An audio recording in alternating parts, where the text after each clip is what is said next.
Honorable members, you are warmly welcome back from the short recess. Thank you very much for coming back. Before we move on, I would like to introduce some people in our midst. We have the privilege to have in our midst the JC for the SRC in the person of His Lordship Ejare Yeboah Francis. We also have the privilege to have our Chief of Staff for the 15th SRC, Kobna Edichum Tewia. Honorable members, we have the privilege to see our very own Wukom in the house, in the person of Mavis Akrobla.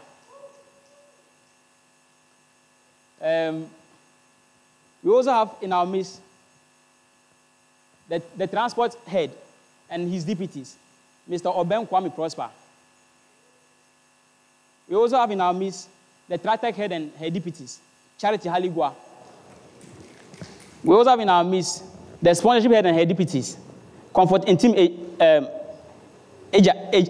Ejamang. Sorry if I don't pronounce your name right. And we also have programs and project coordinator and his deputies. We have Brony Ketia Williams. And all other appointees present, please, I highly recognize you. Thank you very much for your presence. And ladies and gentlemen, we have in our midst the officer in charge of the finances of the SRC, the officer in charge of the records of the SRC, and he's in the person of Master Kelvin Ohinako, the SRC Financial Secretary. In fulfillment of the standing orders of the SRC Parliamentary Council, or the 44-1, the SRC Financial Secretary, on the authority of the President, we have to present the budget to the House and to the students' populace of the SRC. And that's the reason why we are here, to witness the presentation and the reading of the budget to the entire student populace of the SRC. Honorable members, this sitting today is not for debate. This is for reading of the budget. It's not a sitting where we say this allocation should be taken out or included. This is a sitting where the Financial Secretary comes to present the budget to the House. And then his work is done. The council will now have to work on it. And then, if there need be, we'll call him back to answer questions. So primarily, that's the purpose of this sitting today. And I hope we've all understood.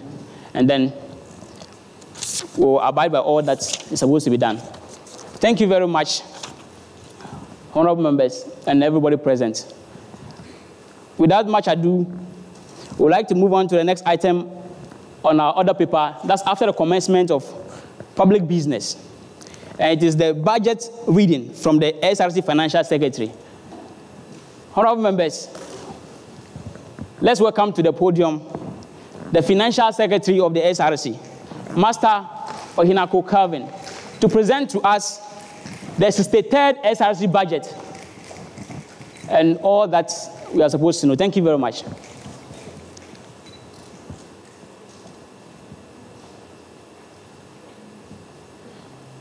But before he begins, he has specially ordered a song to be sung before he starts his presentation. So a song will be sung, and afterwards, when the song is done, he starts the reading of the budget.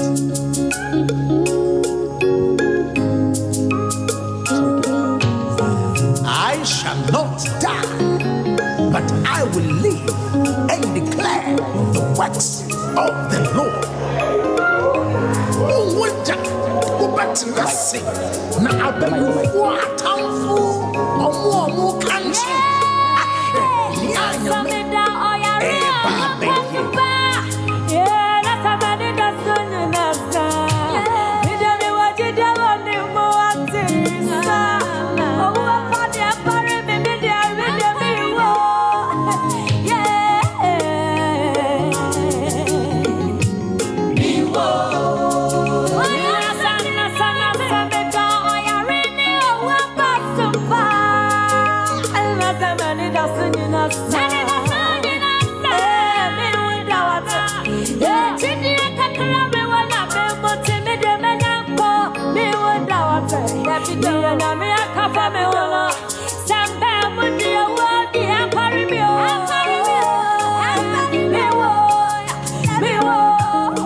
Papa Yesu Christo, urane wakarajimpa.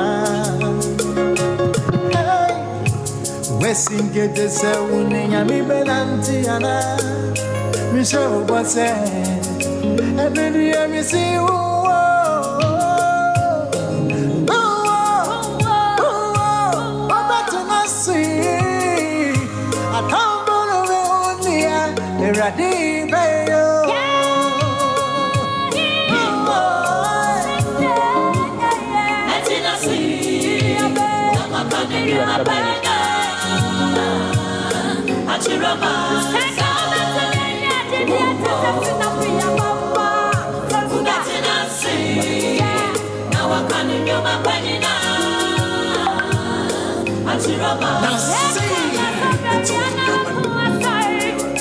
Sure.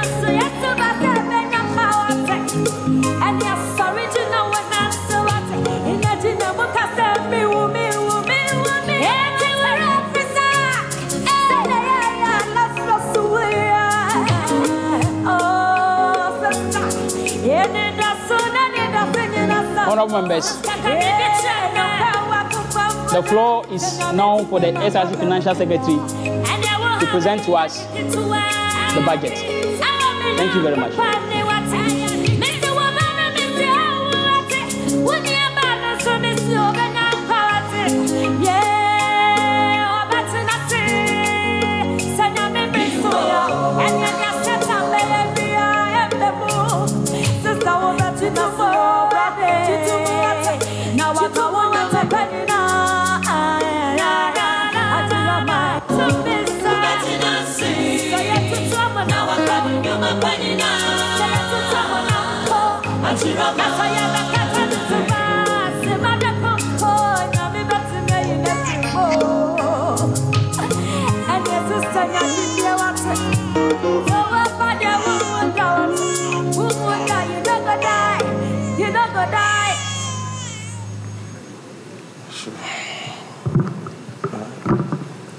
Thank you very much for the opportunity given to me.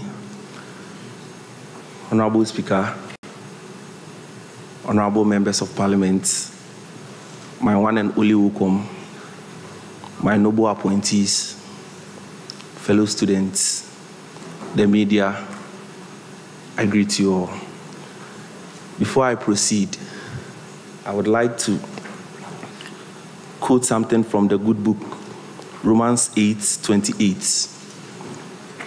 It says, and I read, "A delay is not a denial, but a time to prepare you for the promise." It is very hard when we cannot see God in action, but that doesn't mean he isn't acting on our behalf. On this note, I would like to apologize for the delay of the budget.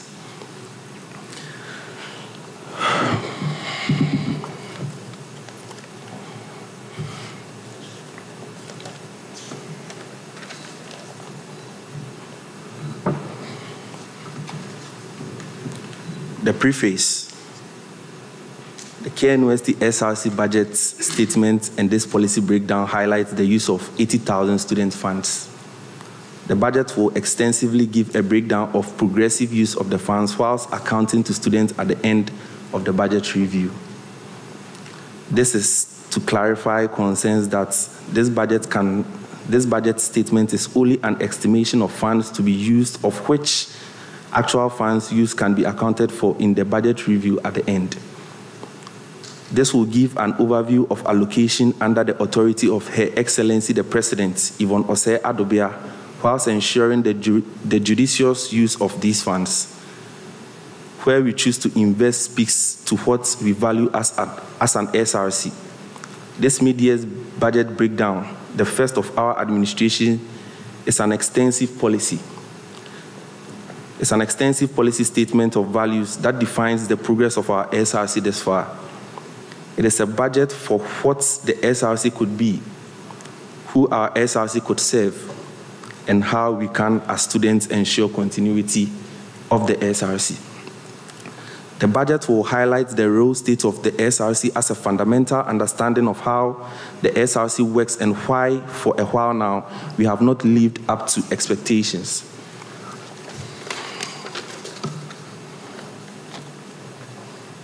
This is a budget that reflects the true interest of ordinary KNUST students in the ensuing semester and thus the best way, since the concern of students are considered highly, to table a breakdown of all budget allocations of committees.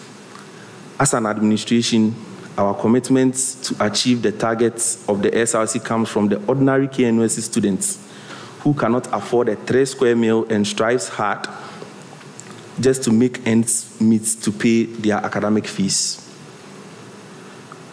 When we took office, we benefited from 25% retention of the SRC dues from the previous administration to patch up the beginning of the administration plans. The administration awaits the trenches or reconciliations to finance plans and projects of the budgets. One cannot undermine the raging pandemic and the effect it has had on slowing down reconciliations to finance projects and budgets before the end of the administration. The most important keynotes this budget will focus on will be the address of every issue affecting the ordinary KNUST students. It has been a blessing to have a formidable team to carry out regular surveys to aid us in understanding the concerns and needs of students.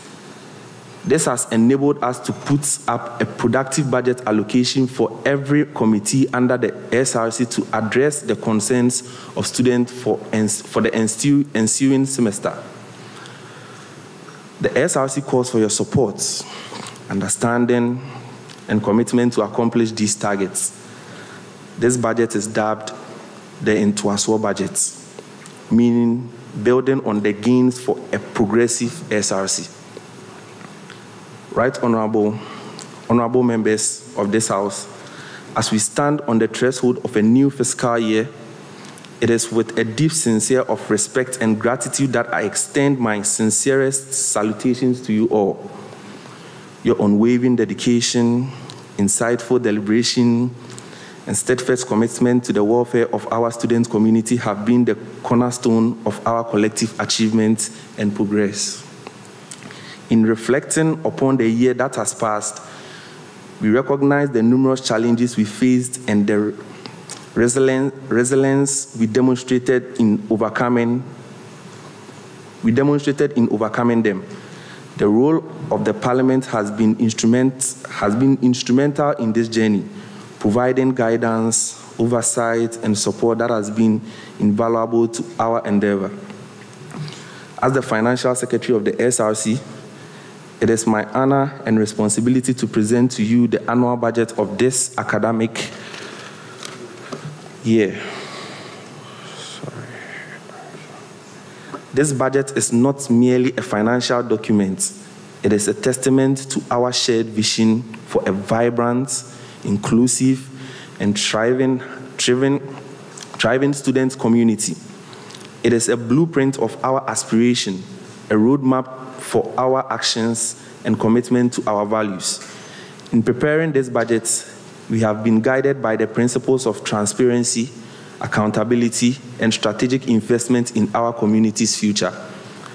We have sought to allocate resources in a manner that is equitable, impactful, and reflective of our collective priorities and goals.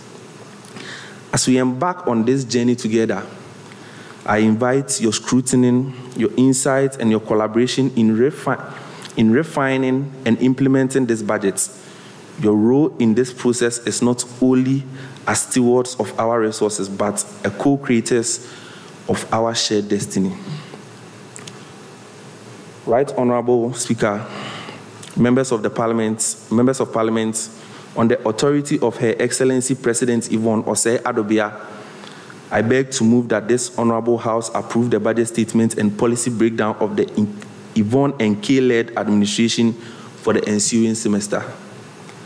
On the authority of the President, and per order 44, Part 2 of the SRC Standing Orders, permit me to present to this House the budget statement and policy breakdown of the SRC for the ensuing semester. It is also important to note that I will submit to the House projection and impact analysis of the budget allocations. Building on the foundations laid by our predecessors, it is essential to acknowledge the financial pathways charted by the past administration under the leadership of Abua Reginald and Frank Deborah during the 2021-2022 and 2022-2023 academic years, respectively. The Abua Reginald-led administration, characterized by the ambitious programs and projects, allocated a total expenditure of 684,390 Ghana cedis, an investment that underscores their commitment to enhancing our student experience and academic environment.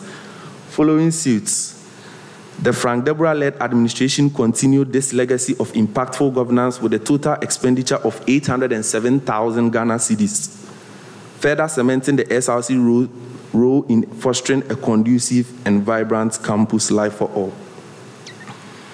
These periods of dynamic leadership and financial dedication were instrumental in shaping the landscape of the student community, bringing forth a slew of initiatives that have left indelible marks on our collective journey towards excellence.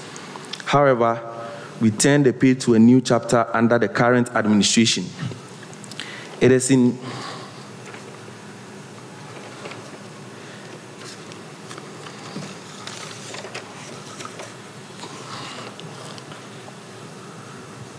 is imperative to take a reflective look at our financial stewardship and strategic focus.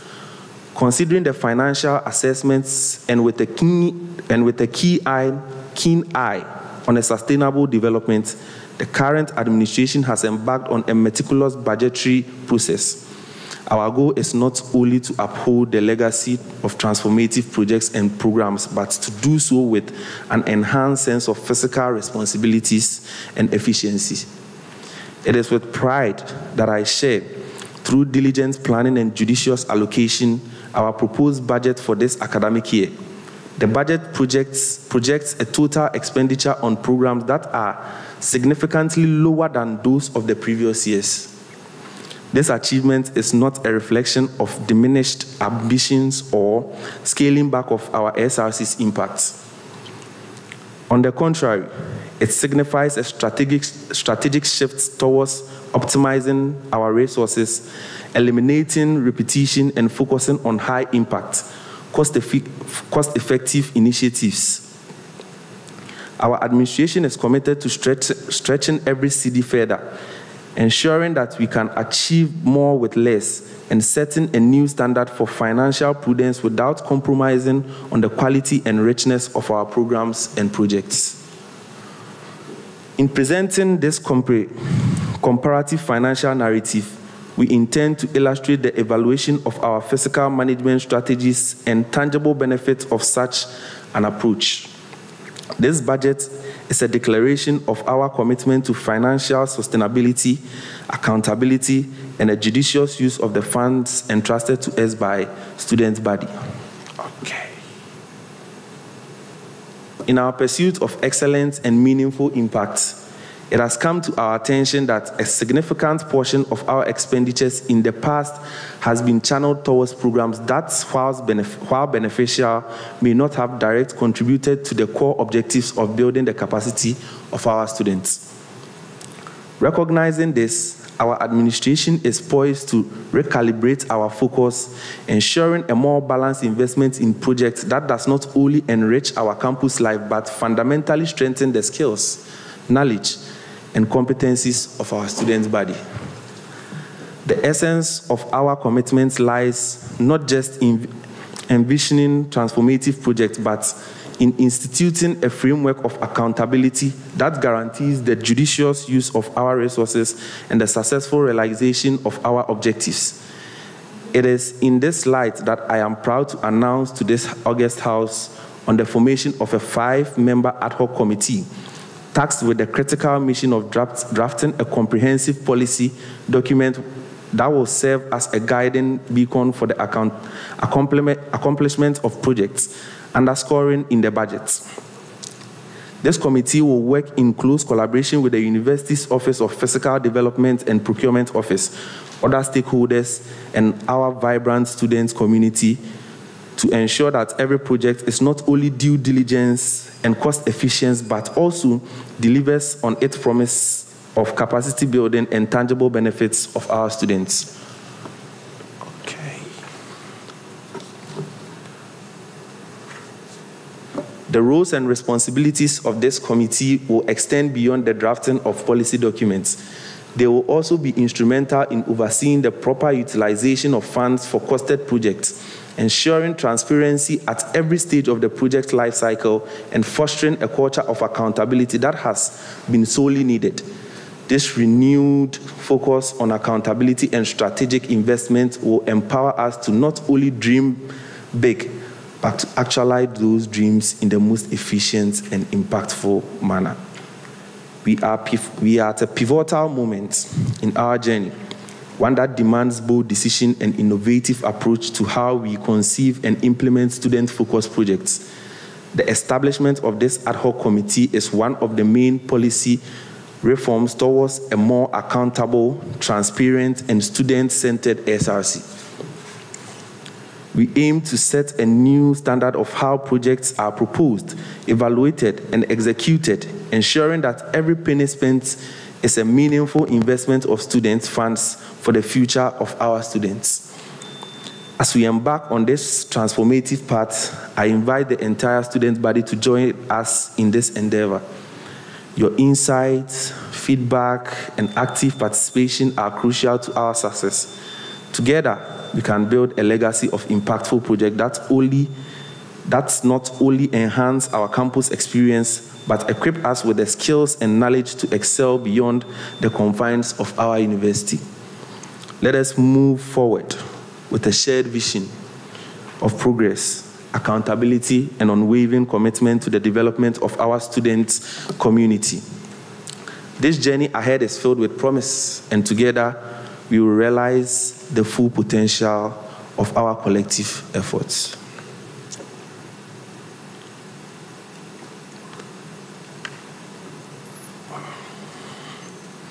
Building upon our administration's pledge for a more accountable,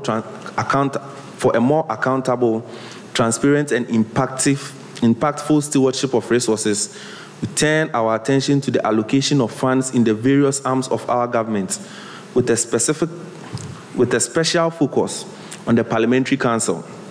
It is essential to recognize the pivotal role played by the Council in representing the diverse voices of our student body and facilitating projects that directly contribute to the welfare and development of our students. In the past academic years, the Abua Regional-led administration in the 2022-2023 year allocated 40,000 to the Parliamentary Council, while the Frank Deborah-led administration in the 2022-2023 academic year allocated 45,000. This year, our administration is proud to announce an increase in the allocation of Parliamentary Council by 47.1% compared to 2021-2022 academic year and 31.58% from that of 2022 academic year.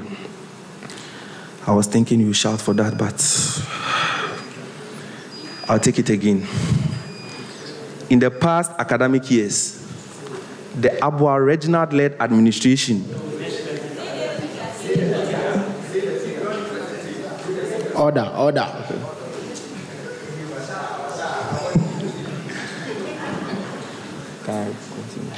Okay. In the past academic years, the Abua Regional-led administration in the 2021-2022 academic year allocated 40,000 to the Parliamentary Council, while the Frank Deborah-led administration in the 2022-2023 academic year allocated 45,000. This year, our administration is proud to announce an increase in the allocation to the Parliamentary Council by 47.1% compared to 2021-2022 academic year.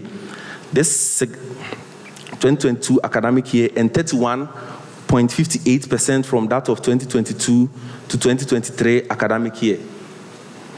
This significant increase in funding is a testament to our belief in the Council's ability to drive meaningful change and our commitment to financing the activities and welfare of the non-residential community and the international student community, among others. The honorable members.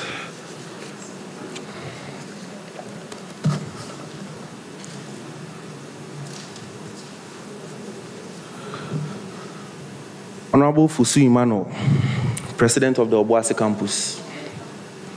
Of this increased allocation, 56% is embarked specifically to support all the colleges, the Obuasi campus, and the residential constituencies, of which the highest portion of this amount will go to the Obuasi campus.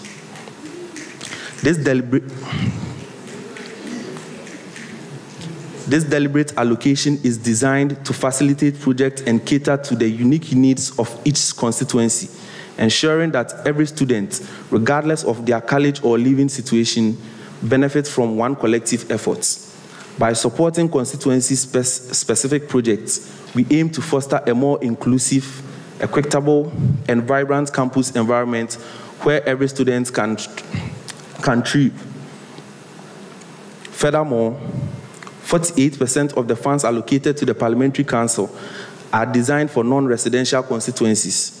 This allocation recognizes the unique challenges faced by our non-residential students, including but not limited to access to campus resources, engagement in extracurricular activities, and integration into the campus community.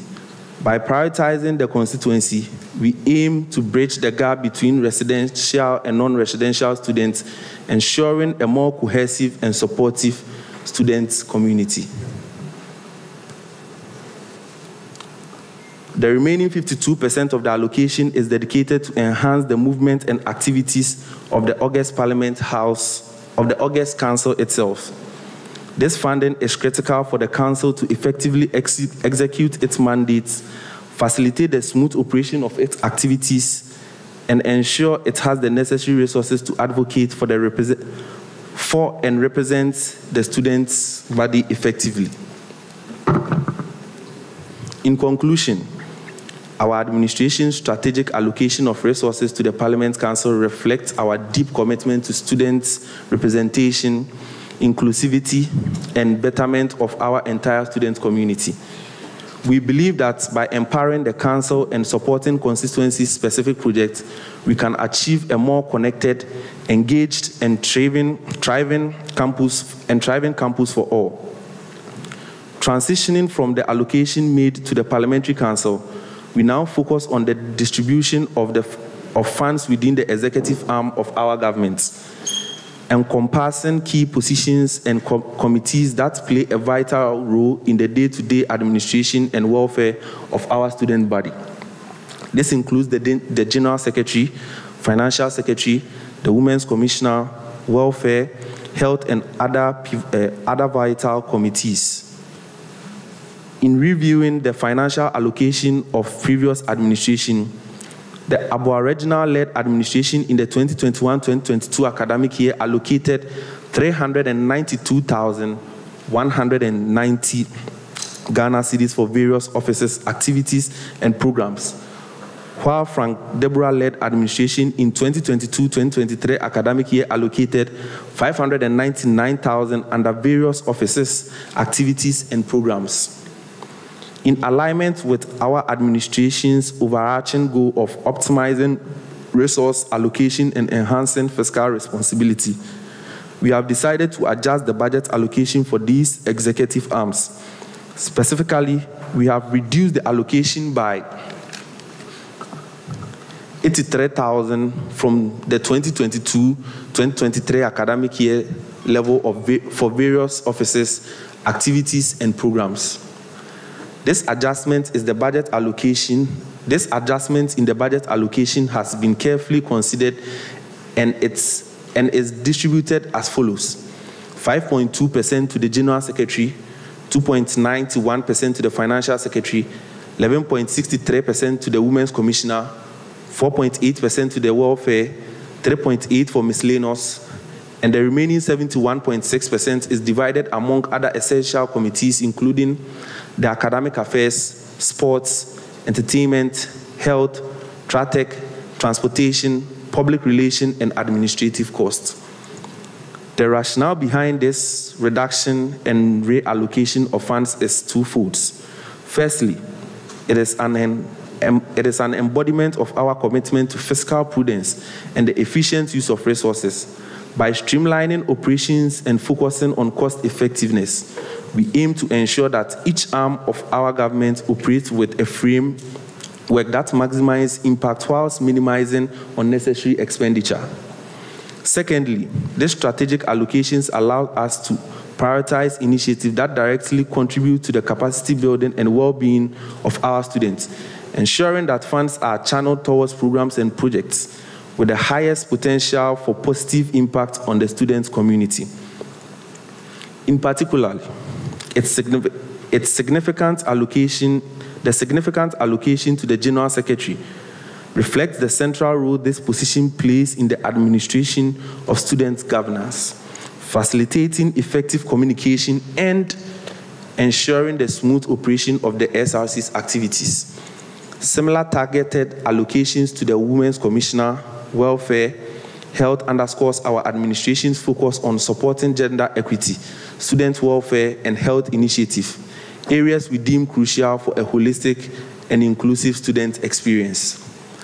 This distribution of funds to the remaining committees is designed to support a diverse range of student needs and interests, for academic support and sports development to entertainment and technological innovation. These committees are essential in fostering a vibrant, dynamic, and supportive campus environment, and their funding reflects on commitments to nurturing the varied aspects of students' life. In summary, our administration approach to budget allocation within the executive arm of our government is a deliberate and strategic effort to ensure that our resources are invested wisely, with a focus on initiatives that deliver meaningful and lasting benefits to our students.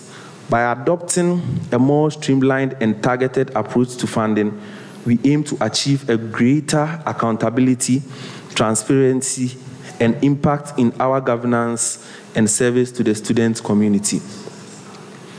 I will now start with the office of the executive body. the General Secretary.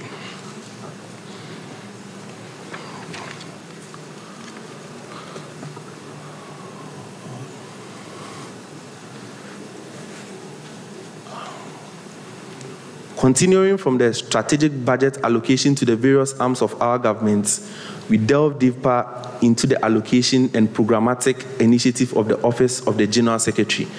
This office has been allocated a significant portion of the budget, underscoring its pivotal role in the administration and its contribution to enhancing the student experience. Among the key initiatives spearheaded by the General Secretary are the Secretaries Connect, the ISAs Connect, and the Final Year Summit, each designed with a specific objective and targeted demographics in mind. Regarding budget allocation, in line with our administration approach to fiscal responsibility, the funding for this office has been adjusted, with increase of 13.9% compared to 2021-2022 academic year, 2022 academic year's budget, and 16.9% decrement from 2022-2023 academic years. Despite this reduction from the previous year, we will ensure that the program success by efficiently allocating resources. The Secretaries Connect. The Secretaries Connect program, a flagship initiative annually organized by the Office of the General Secretary, focuses on educating students on the importance of soft skills. In today's competitive job market, technical skills are often seen as the minimum requirement, while soft skills differentiate candidates. Facilitating better networking, communication, and leadership abilities. The objectives of this program are to enhance student understanding and appreciation of soft skills such as communication, teamwork, problem solving, and leadership. Provide practical workshop and sections that allows students to develop their skills in real-world scenarios. Connect students with professionals and alumni who can share insight and mentorship on leveraging soft skills for career advancement. The targeted audience for this program includes students across all faculties and years, with a particular emphasis on those nearing graduation and preparing to enter the job markets.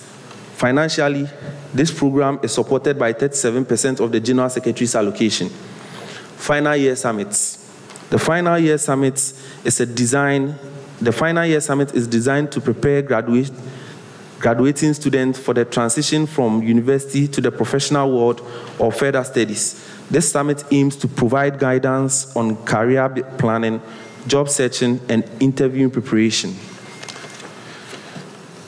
Offer insights into postgraduate education and application processes.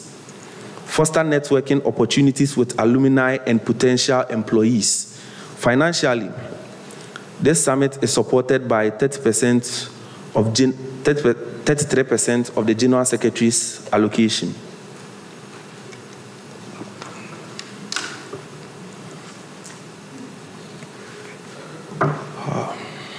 Honorable Peter, President of the ISA community. The ISAs Connect, a network of all international students in KNUST and beyond, to bring them together, connect with our culture and norms. It is a welcoming address for the international student to create a conducive environment for their stay in KNUST. Side attraction, exhibition of Ghanaian acts, poetry, African and continental foods and beverages. Proposed speakers, Minister of Foreign Affairs, Honorable Shelley Ayoko-Bochwe, Minister of the Diaspora's Affairs, Honorable Akwesi Ewua Abebio, ambassadors of Ghana to the following countries and vice versa: South Africa, Kenya, Nigeria, Tanzania, United Kingdom, Germany, and France. Financially, this summit is supported by 30% of the General Secretary's allocation. In each of these programs, our administration is committed to ensuring that despite the streamlined budgets, the impact and value delivered to our students are maximized. By reallocating resources and focusing on high-impact areas, we aim to offer meaningful enriching meaningful enriching experience that directly contribute to the personal and professional growth of the student's body. I'll now move to the Office of the Financial Secretary. Continuing from the initiatives led by the Office of the General Secretary, we shift our focus to the pivotal role and programs organized by the Office of the Financial Secretary. The mandate of this office is central to the fiscal health and financial stewardship of the Student Representative Council. It encompasses overseeing budget allocation, ensuring transparency in financial transactions, and implementing programs that enhance financial literacy and support among the student body. In terms of the budget allocation, following the administration commitment to fiscal efficiency, there has been a reduction of 55% compared to 2021-2022 academic year, and 11.4% increment from the previous year. This covers a combination of activities undertaken under the Office of the Financial Secretary for the academic year. These are the activities of the Financial Secretary. The Student Loan Education Program. First ever key initiative under the Office of the Financial Secretary is the Student Loan Education Program. The program is to assist students in need of financial aid. The program is to assist students in need of the financial aid. Allocation of 53.3% of the Financial Secretary's allocation was used for the success of this program. The e-switch registration. The e-switch registration initiative is aimed at facilitating the digital registration processes of students, ensuring that technology does not become a barrier to their academic progression. This program objectives include providing students with a card, assisting students in getting the card and the registration process smoothly, reducing the financial strain associated with the digital access requirements. Allocation of 13.3% of the Financial Secretary's allocation will be used for the success of this program. The Scholarship Summit. The Scholarship Summit is another critical initiative aimed at providing students with comprehensive information on available scholarships, application strategies, and success stories from the past recipients. The reason for this summit includes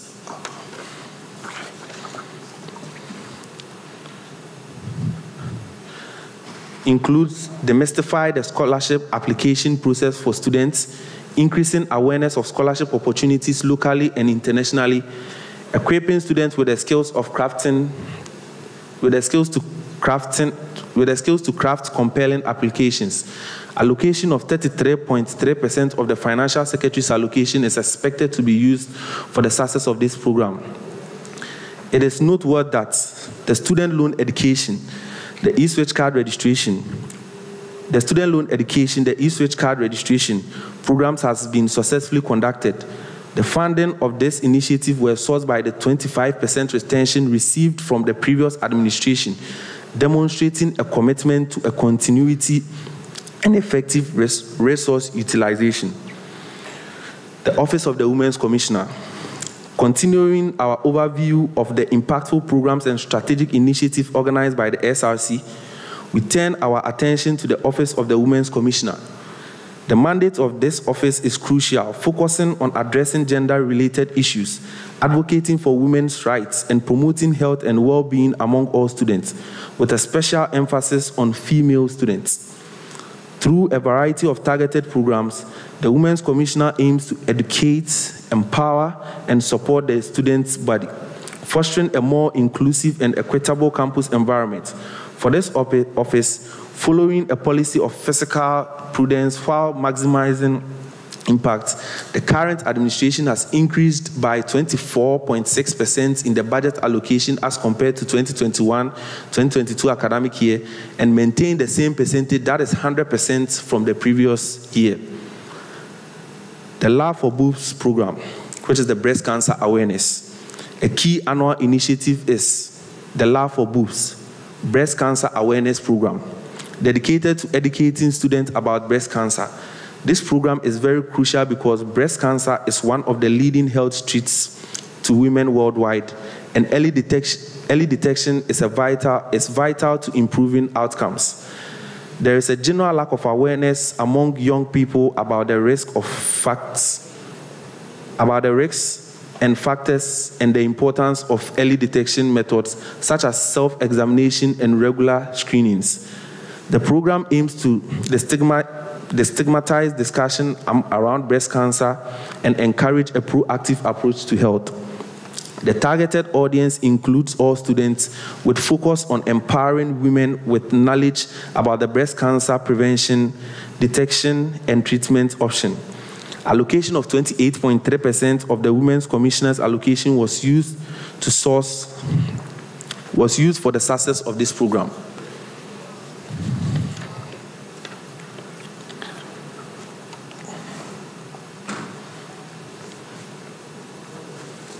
The Women's Workshop, aimed at empowering the various Women's Commissioners at the various faculties, colleges, and departments through seminars and workshops on leadership, personal development, and career planning. A portion of the budget covers speaker's fee, workshop materials, and refreshments. Allocation of 8.3% of the Women's Commissioner allocation was used for the success of this program. Health tour screening, education, and blood donation. This program focuses on providing health education, free screening for various conditions, and organizing blood donation drives. It emphasized the importance of regular health checkups and giving back to the community through blood donation. Allocation of 13.3% of the Women's Commissioner's allocation was used for the success of this program. Love on the 14th, an initiative carried out annually on February 14th to spread love among less endowed students by sharing gifts. This program underscores the value of compassion, solidarity, and community support. 50% of her allocation was expanded on covering expenditures for this activity. The expenditure covered purchasing thoughtful gifts to be distributed among less endowed students, while the other percentage was on packaging materials needed to package the gift attractively, transportation for distributing the gift across various locations, and other logistics. It is noteworthy that the Love for Boobs, breast cancer awareness, women's workshop, health tour, screening and blood donation, Love on the 14th, program has been successfully conducted. The funding for this initiative were sought from the 25% retention received from the previous administration, demonstrating a commitment to the continuity and effective resource of utilization. Through these diverse and impactful programs, the Office of the Women's Commissioner not only addressed a critical issue affecting women on campus, but also foster a culture of health, empowerment, and inclusivity for the entire student body.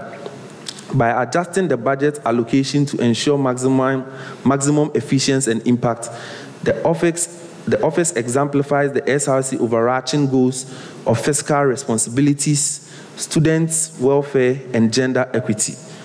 Continuing with our exploration of the strategic allocation and initiative of the Student Representative Council, we turn our focus to the key office that plays a vital role in enhancing the student experience across various dimensions. These offices include health, academic affairs, technology and innovation, tech talk, sports, and entertainment. Each office has a distinct mandate targeting specific areas of students' life and welfare and contributing to the holistic educational environment. The Office of the Health Officer mandates to promote health and wellness among the student body, providing resources and programs that focuses on physical and mental health education, prevention, and intervention. For this office, following a policy of fiscal prudence whilst maximizing impact, the current administration has increased the budget allocation by 21.0% compared to the 2022-2023 academic year budget and maintained the same percentage, that is 100% from the previous academic year. Mental Health Seminar Initiative. The Mental Health Seminar aims to raise awareness, reduce stigma, and empower students with students with coping strategies to address mental health challenges. It fosters a supportive campus community, encourages early intervention, and addresses the unique mental health obstacles faced by students, nurturing their overall well-being during their academic journey. Allocation of 100% of the health sector allocation will be used for the success of this program. Office of the Academic Affairs. The SRC Academic Affairs is tasked with a crucial mandate to enhance the academic welfare of the student body. This involves advocating for academic excellence, facilitating access to academic resources, and providing platforms for academic enrichment beyond the traditional curriculum. The office is dedicated to ensuring that students have the support and opportunities they need to succeed academically, fostering an environment that encourages learning, innovation, and professional development.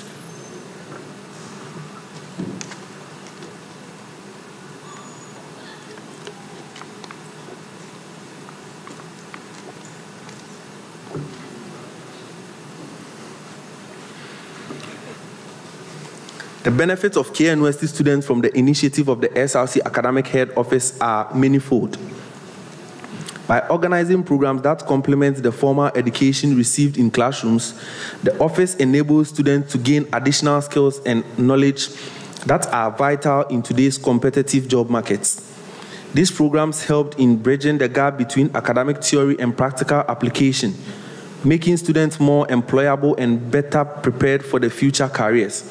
Furthermore, by advocating for students' academic interests, the office ensures that their voices are heard and their educational needs are met, enhancing the overall quality of the academic experience at KNUST.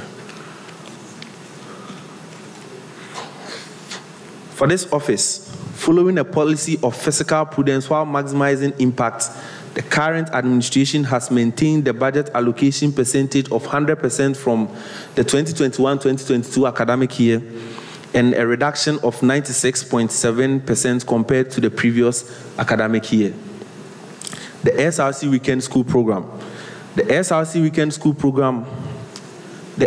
Weekend School, an initiative by the Office of the Academic Head, aims to provide KNUST students with practical knowledge and skills in high-demand areas such as Microsoft Office, project management, cybersecurity, and data analysis. By offering professional certificate courses, the program seeks to extend learning opportunities beyond the conventional classroom setting, equipping students with valuable competencies that enhance their employability and professional development. Program details. Duration and schedule. The weekend school will run throughout the semester with a class scheduled on Saturdays and Sundays to accommodate the academic calendar and student availability. Curriculum. The curriculum will be designed in collaboration with industry experts and experienced educators to ensure relevance and rigor. Each course will be structured to cover foundational concepts, practical application, and case studies to provide a comprehensive learning experience. Delivery method. Course will be delivered through a blend of lectures, hands-on workshop, and group projections, facilitated by the qualified instructors with real-world experience in their respective fields. Certification.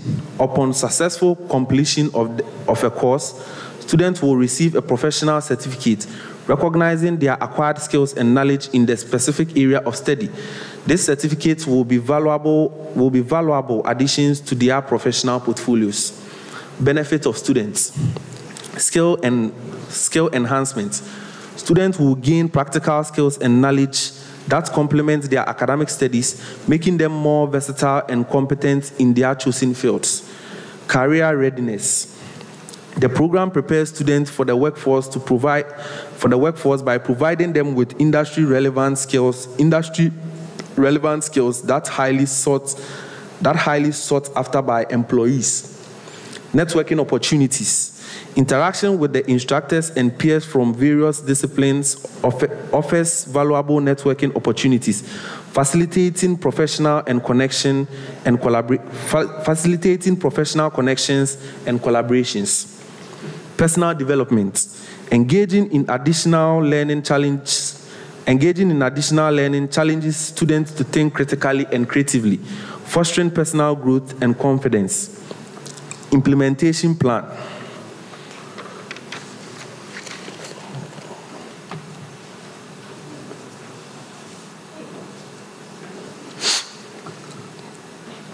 Marketing and recruitment.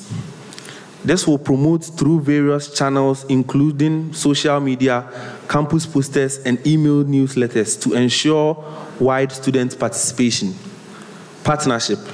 We will seek partnership with Google and other professional bodies to enhance the curriculum and provide opportunity for internship or job placement for outstanding students, and most importantly, provide certification. Feedback and evaluation. A 5-member committee would be set up by the SRC to continuously assess the effectiveness of the course and make necessary adjustments to meet the evolving needs of students. Workshop for academic heads. This workshop serves as a foundational step in empowering student academic board heads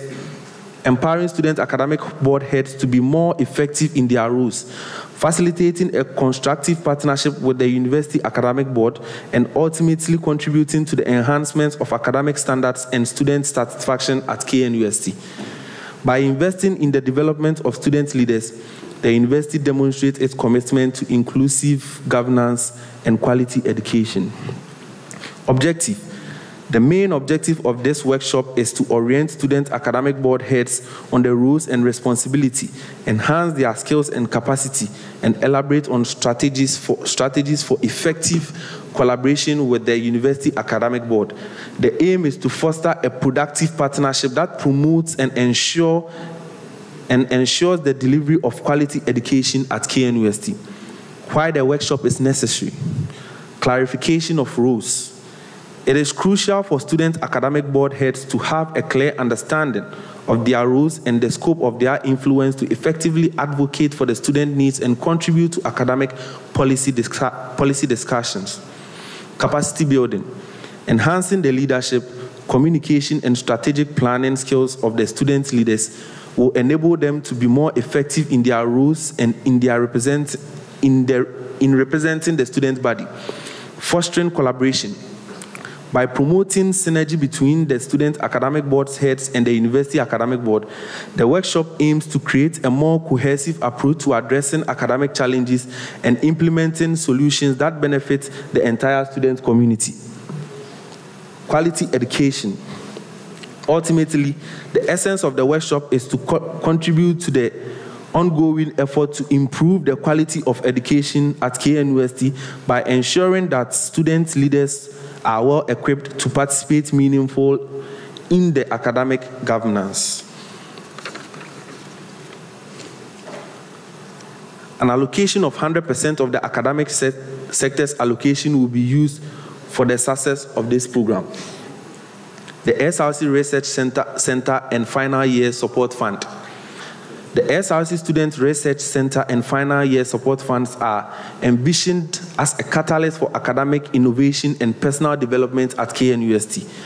By providing students with the resources, guidance, and opportunities to conduct research, the center aims to cultivate a vibrant research culture that not only enhances the academic landscape of university, but also prepares students to be thoughtful leaders and innovators in their future careers.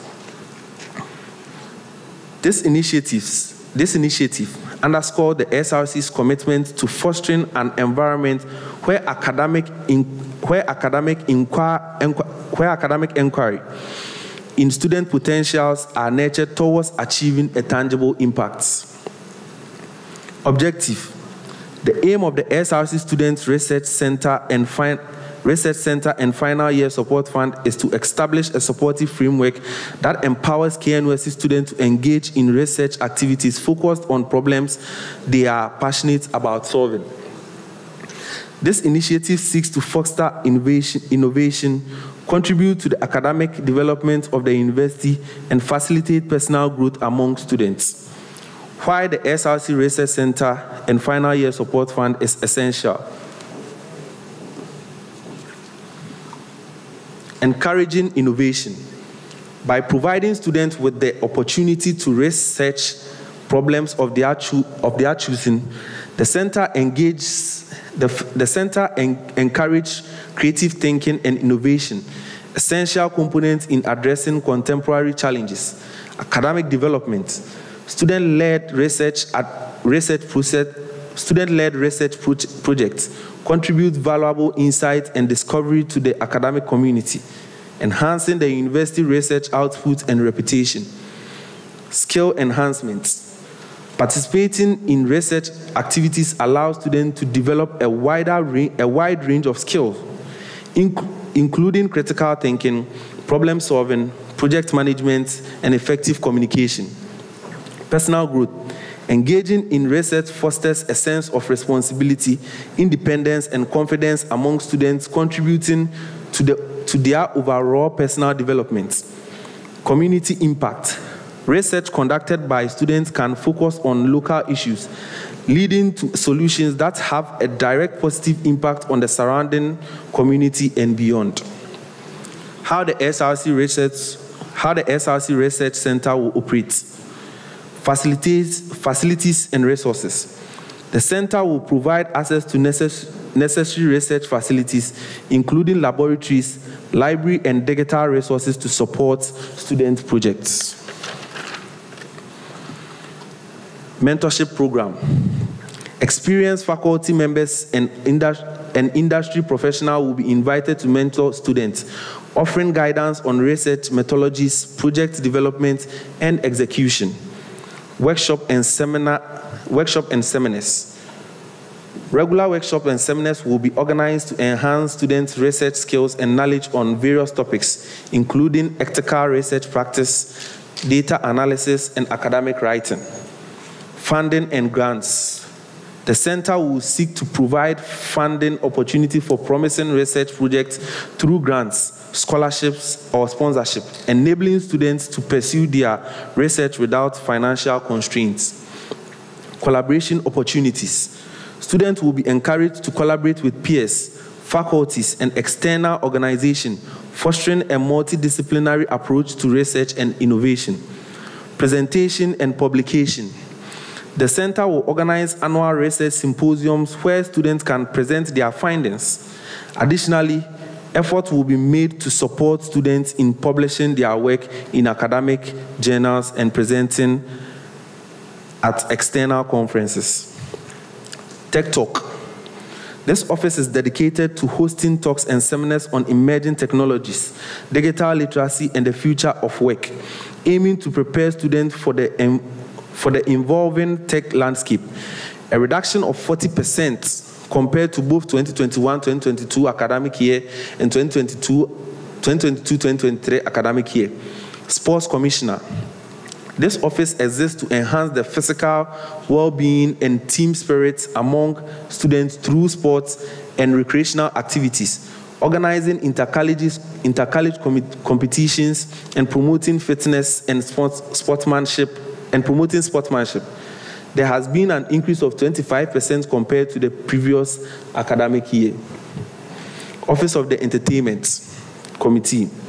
This office exists to enrich the campus life experience through culture, social and entertainment events that foster community building, relaxation, and student engagement outside the classroom, increased by 20% compared to the previous academic year. In response to the strategic review and reallocation of the SRC budgets, each of these offices has experienced an increase in budget allocation by 142,610 Ghana cedis compared to 2021-2022 academic year, and marginal increase of 20,000 from 2022-2023 academic year budget expenditure. Despite these financial constraints, the SRC remains committed to maximizing the impact of each office initiative. The reduced allocations necessitates a more innovative and efficient approach to program planning and execution, ensuring that objectives of each office are met without compromising the quality and accessibility of service and programs offered to the student body. The adjustment in the budget allocation reflects the SRC's dedication to fiscal responsibilities, strategic investments, and the prioritization of initiatives that offer the most significant benefit to the student community. By focusing on areas such as health and wellness, academic support, technological literacies, sports, entertainment, the SRC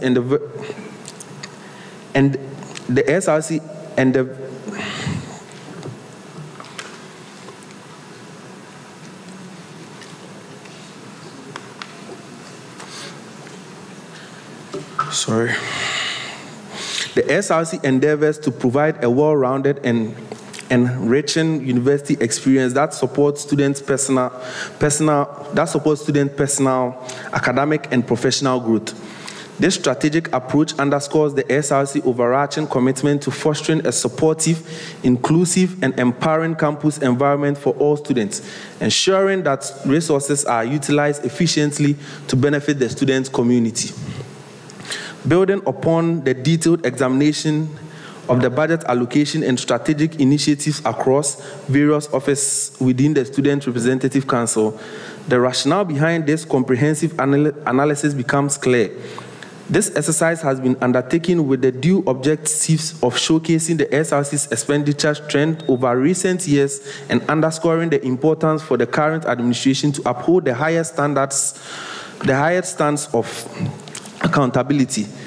It also aims to provide a transparent and clear picture of the SRC financial accounts for the last 2 years, thereby laying a solid foundation for informed policy direction in the upcoming semester.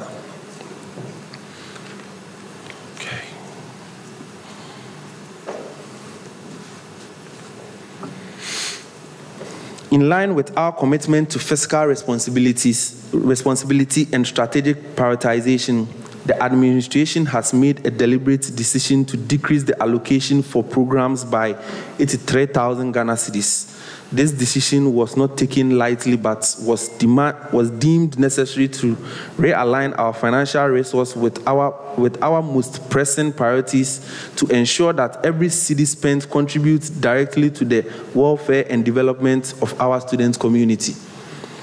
Mr. Speaker, moreover, in a significant move to bolster representation and ensure that the voices of the students are heard and acted upon, this administration has allocated the largest portion of our budget to the Parliamentary Council, which is 125,000 Ghana cedis, which is over 50% more than any office, program, and activity of the SRC. This unprecedented allocation underscores our belief in the critical role that the Parliamentary Council plays in governing student affairs, advocating for student needs, and facilitating impactful projects and programs. It is a testament to our confidence. It is a testament to our confidence in your ability to drive positive change and to our commitment to supporting them in their mission.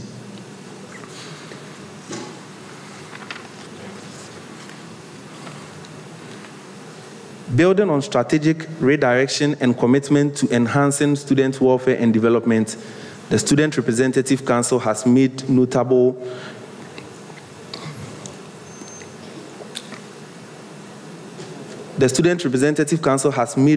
strides in reinforcing its support structures to ensure the well-being of all students, particularly the less endowed among us.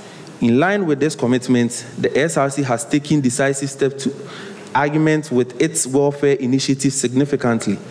Investment in the KNUST Food Bank, In a landmark move, the SRC has decided to increase the allocation of the KNUST Food Bank by 100% increment compared to the allocation made by the Abu Regional-led administration in the 2021-2022 academic year and the Frank Deborah-led administration in 2022-2023 academic year. This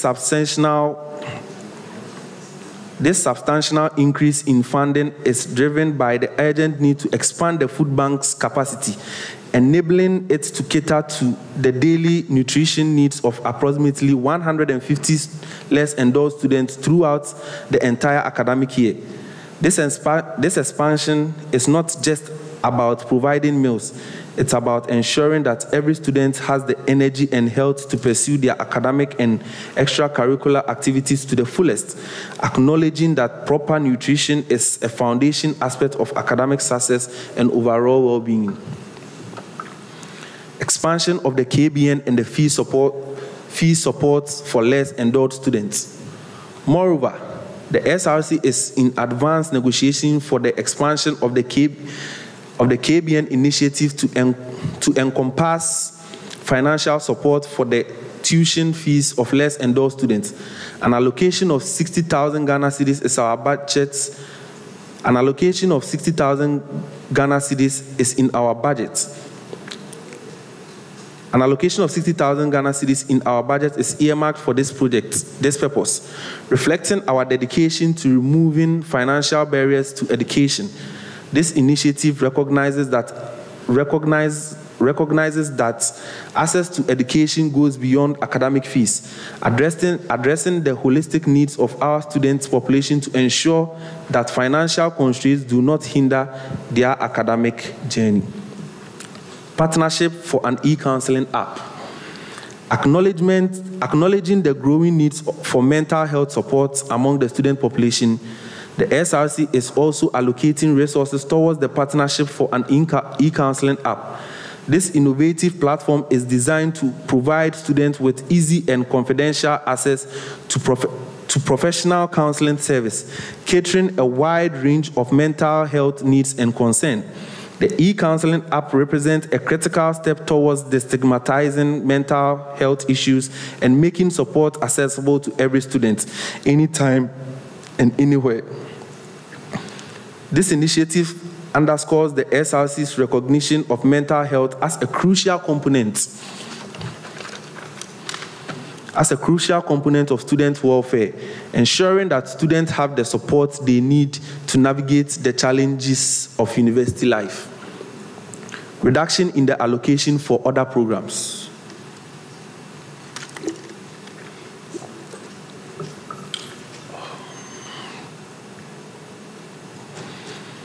To facilitate these vital welfare initiatives, the SRC has made a strategic decision to reduce the allocation for other programs by 83,000 Ghana cedis compared to the previous administration. This decision reflects a deliberate prioritization of projects and programs that offer the most direct and substantial impact on student welfare, particularly in areas of critical needs such as nutrition, financial support for education, and mental service. In summary, these targeted investments and strategic redirections of the SRC budget underscores our unwavering commitment to the welfare and development of our students. By significantly enhancing support for nutrition, financial aid, and mental health, the SRC is taking concrete steps to ensure that our campus is a place where every student can thrive, regardless of their financial background or personal challenges. Through these initiatives, the SRC not only addresses immediate needs, but also lays the foundation for a more inclusive, supportive, and resilient student community. Looking ahead, the SRC is poised to adopt a policy direction that places a strong emphasis on investing in welfare programs and projects that have a direct and meaningful impact on the student body. This strategic shift reflects our understanding that the true value of our efforts lies not in the quantity of initiative we undertake, but in the quality and relevance of those initiatives to the needs of our students. Our focus will be on carefully selected projects that promise the greatest potential for enhancing students' welfare, academic support, and overall campus life. This approach is grounded in the principle that responsible governance involves not only prudent financial management, but also a deep commitment to serving the best interest of those we represent. It is with this spirit of service, accountability, and strategic vision that we move forward, committed to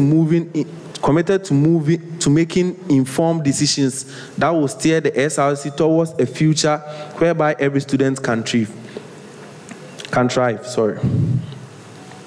This detailed analysis and forward-looking policy direction mark the beginning of a new chapter in the SRC history, one characterized by accountability, strategic investment, and unwavering dedication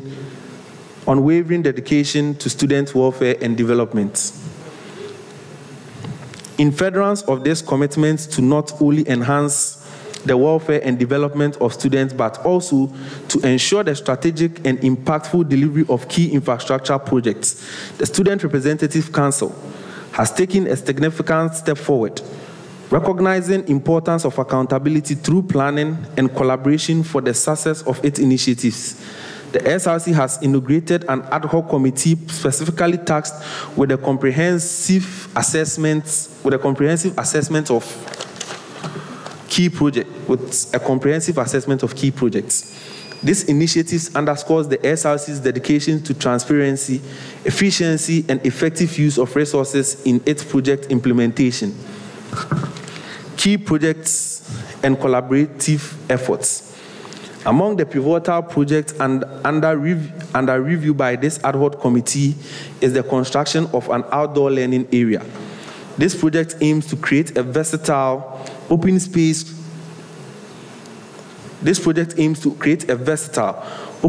conducive for both formal and informal learning experiences, enabling students to engage with their studies in a refreshing environment outside the traditional classroom setting.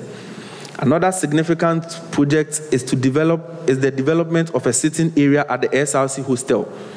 It's designed to enhance the living experience of residents by providing a comfortable and aesthetically pleasing space for the relaxation and social interaction. To ensure the successful execution and delivery of this project, the ad hoc committee is collaborating closely with various stakeholders' offices within the university. This collaborative approach is fundamental to aligning the SRC's initiative with the broader goals of the university's community and leveraging the experts, resources, and support of key departments and offices. The synergy between the SRC and the stakeholder offices is expected to facilitate comprehensive feasibility studies, meticulous planning, and effective project management, thereby guaranteeing that the implemented project not only meets the immediate needs of students, but also adhere to the highest standards of quality and sustainability.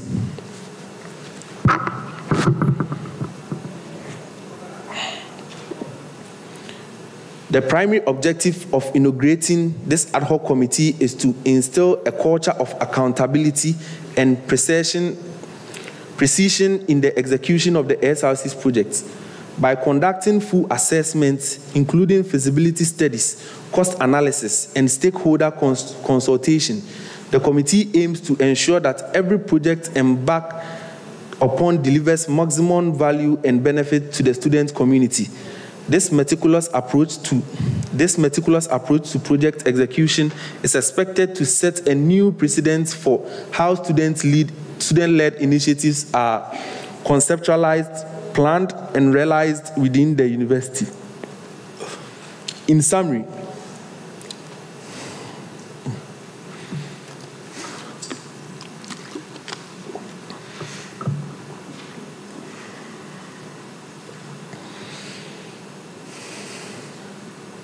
In summary, the SRC's establishment of the ad hoc committee to oversee key projects represent a strategic move towards enhancing the physical and learning environment of the university.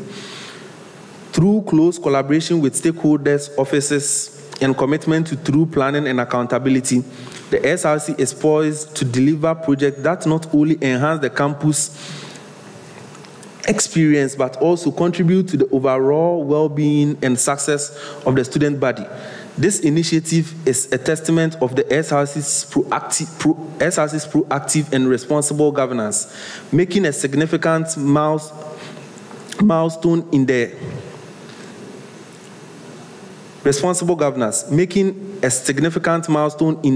effort to create a more vibrant, inclusive, and supportive university community.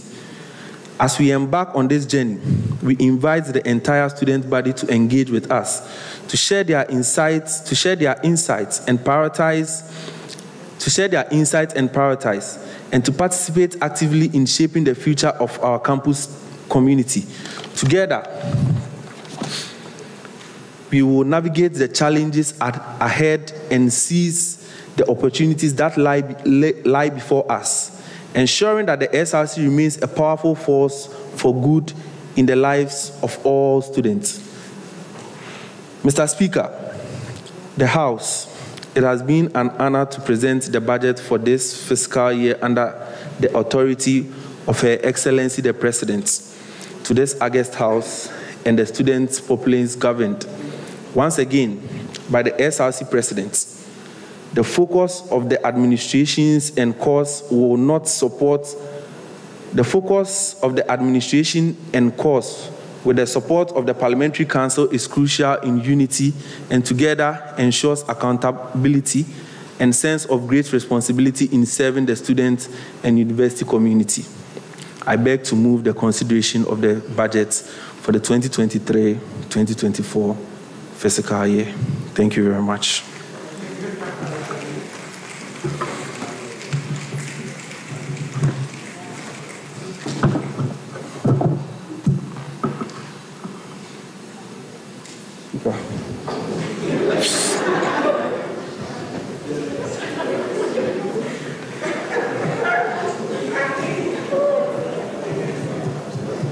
Thank you very much, the Financial Secretary, for reading the budget to the student populace of KNUST and before the Parliamentary Council.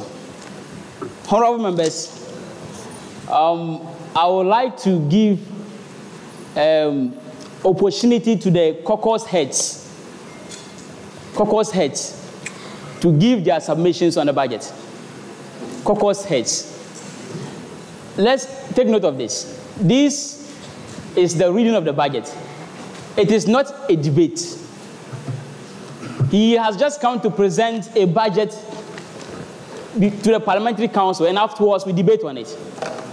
So I'm giving opportunity to the caucus heads to give your submissions, and then we move on. Yes, Honorable Bernard. Order number what? Point of order. Order number what? Point of order. Order number what? Okay, so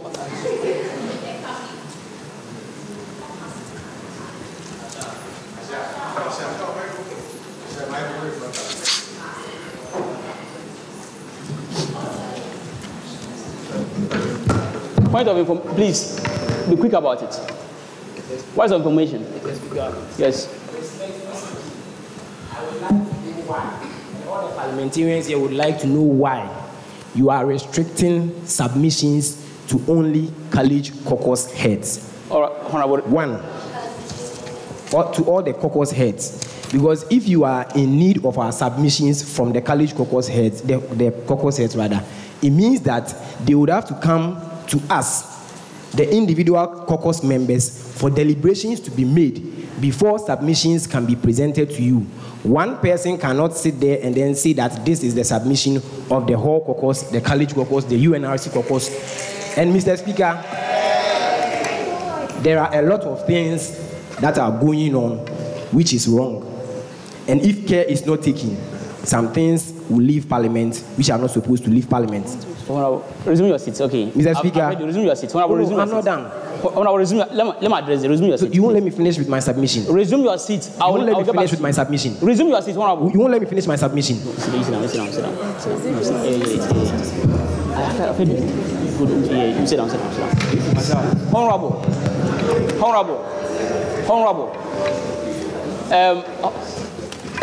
Other honorable members. If you read Order 34.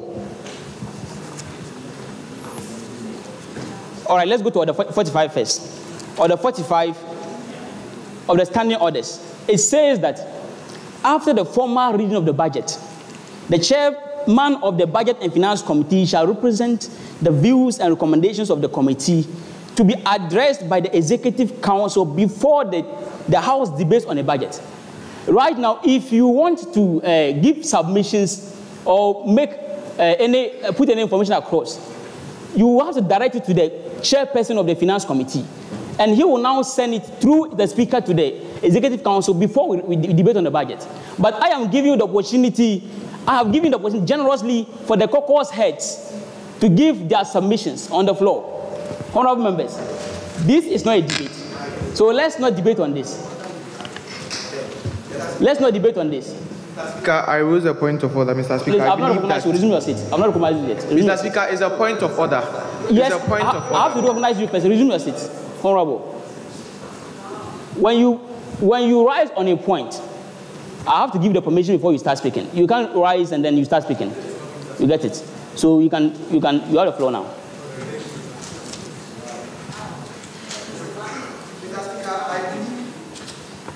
Mr. Speaker, I believe the way you are reading the point of the order is wrong. Order 45 says that after a formal reading of the budget, the chairman of the budget committee and the finance committee, the financial secretary shall represent the views and recommendation of the committee. Views and recommendation of the committee that has not been made yet. These are just submissions on what he has read, not submissions from a committee that has not even met. The chairman of the committee is not even here, Mr. Speaker. You are telling the whole House that the chairman of the committee and the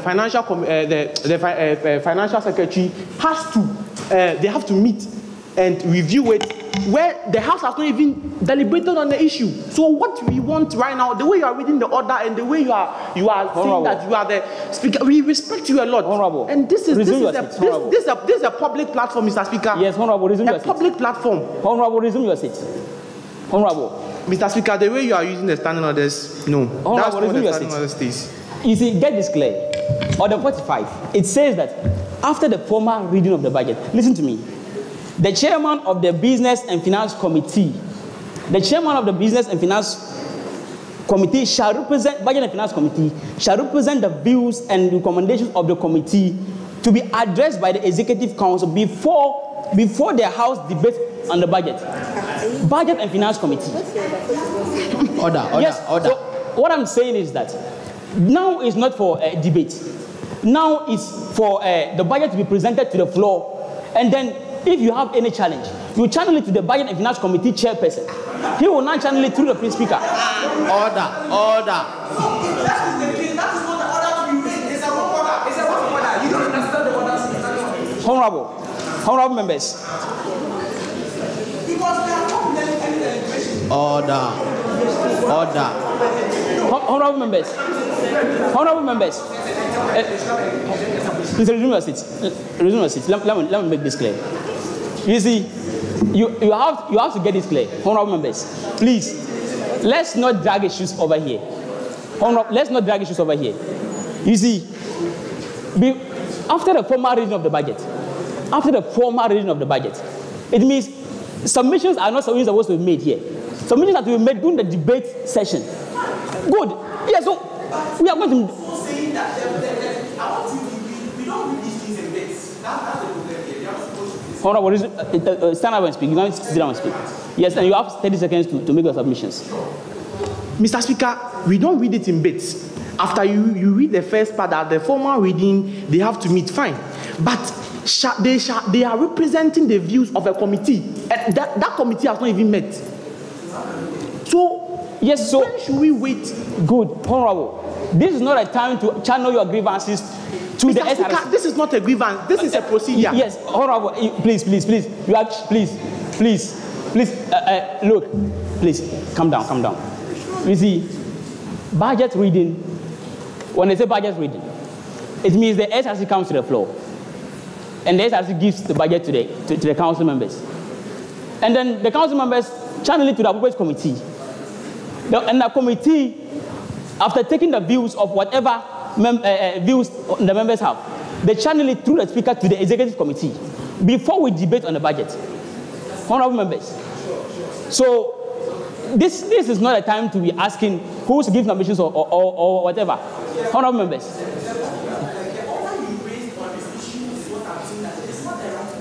Honorable, I am telling you that's the right order. Read it again. Yes. Order.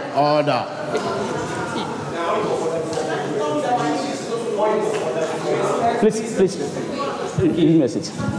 Respectfully speaking, all of us here are agenda people. But once in a while, sit down and do a cross-analysis of certain things. There are people in my college, people in halls, who day in, day out cannot afford even a 3-square meal. There are people who cannot afford their school fees. Mr. Speaker, respectfully speaking. Are you giving a point of information to us? Yes, I am giving a point of information to us. Please, you have 30 seconds. Mr. Speaker, why are you restricting me? 30 seconds. I'm the moderator of this house. 30 seconds. So you want to subvert my submission? That is what you are telling me. No, in effect, you don't want people to know what I am trying to communicate. 30 seconds, honorable. Mr. Speaker, we are all equally busy people, but we've put aside everything here to come and sit and listen to a 42-page document. A 42-page document with no figures. A 42-page document which has been, Mr. Speaker, I would like to put it before you. If respectfully you could check the parliamentary WhatsApp page, a document has been put there. To the very best of my knowledge, I would like to once again confirm if the clerk was the one who put it there. Madam Clerk, were you the one who put it there? Honorable. Were you the one who put that document there? Honorable member. The document, you put the document. Honorable BY, please. I said you are giving a submission. Mr. And I'm Speaker, not giving the opportunity to give a submission. Yes, you told me you have an information. This, what you are giving is a submission. And I gave opportunity to the caucus heads. If you have any grievance, okay, so right now resume your seat. Resume your seat, honorable. Honorable, resume your seat. Honorable.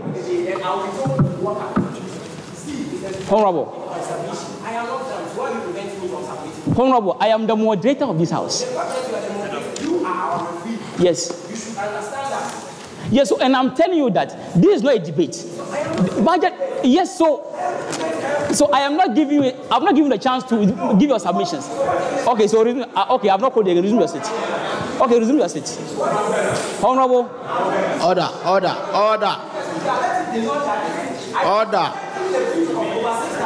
Honorable. Resume your seat, honorable. Masha, please ensure that he resume his seat. Please, resume your seat. Honorable, resume your seat. Honorable, resume your seat. Honorable, resume your seat. Resume your seat.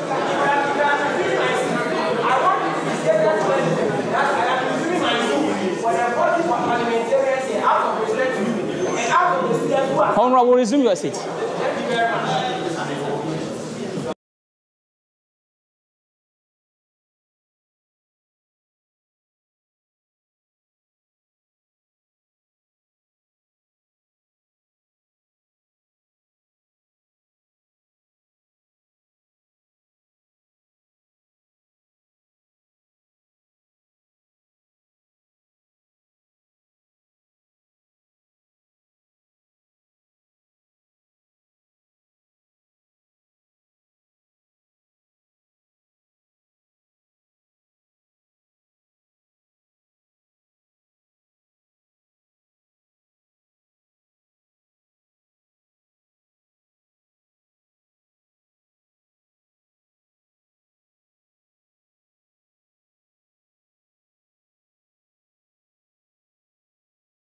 for the opportunity, but I would like to express some displeasure, Mr. Speaker.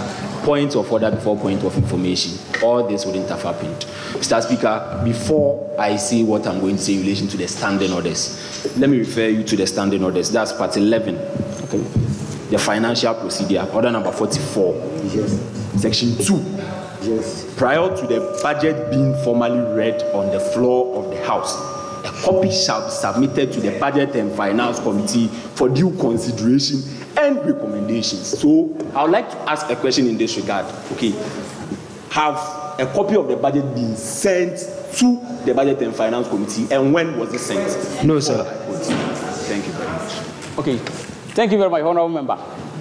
Yes, so the budget, me personally, I don't know when the Budget and Finance Committee received the decision.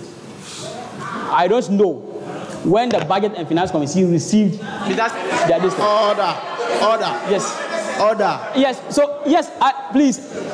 I am the referee. Hey, please. So please, please listen. These are the grievances I said channel it to the committee, Budget and Finance Committee. This is one of the grievances. The SRC, I don't know when they sent it to the Budget and Finance Committee. So if you have any, please. Mr. Speaker, yes. See, the standing order saying whoever wrote it, the people that wrote it, is in order. Before they came to tell us that the Budget and Finance Committee chairperson and then the SRC Financial, they should come and give their recommendations. They had stated this order in there. So it means the Financial Secretary of the SRC has to send the Budget and Finance Committee a copy of the budget in due time for them to consider before we come and sit here, and then he reasons to all of us. So I want to know when it was sent, Mr. Speaker. According to the standing orders, Mr. Speaker. No, this has been going on for a long time. Here is not child's play. We cannot be taken for granted. We are honorable members. So, Mr. Speaker, when was this sent? The Financial Secretary is here. We can ask him if he has sent it. The Finance Committee is here. I vetted all of them. They are here. I was the head of the appointment committee. They can answer those questions, Mr. Speaker. We can't be taken for a joke here. We are honorable members. Please, let that question be answered. Thank you very much. Honorable members, I understand you very well. You see, you are bringing me. Please. Order. Please. Order. Please. Hello, honorable members. Order. Honorable members. You see, honorable members. Please, let me finish speaking. You see, as far as the standing order is concerned, there's actually no timeline as to when a report be sent to the committee. Please. Order.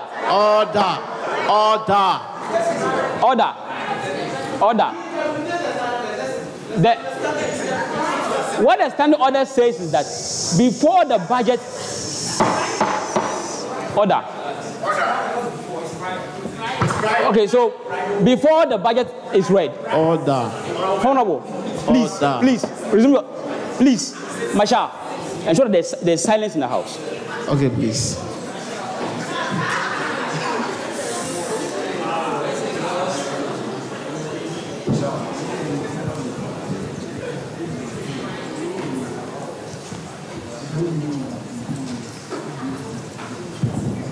All right, so before the budget is read, the SRC has to send a report to the Budget and Finance Committee. But the timeline to send that report is not stated. But it should be sent before the budget comes to the floor. It should be sent before the budget comes to the floor. So I want to know whether it is the fault of the SRC executives. Did you send a report to the Budget and Finance Committee? Mr. Speaker, you asked the question and an honorable member asked the question. I would like to ask which one should I answer? Which one are you asking me? No, you got. I am asking you the question. Financial Secretary to answer me. So when did you send a report to the Finance Committee? I sent it to them. What time? When? Before I answer when I sent the report. No. Before you answer. Okay, relax. Order. Before you answer questions.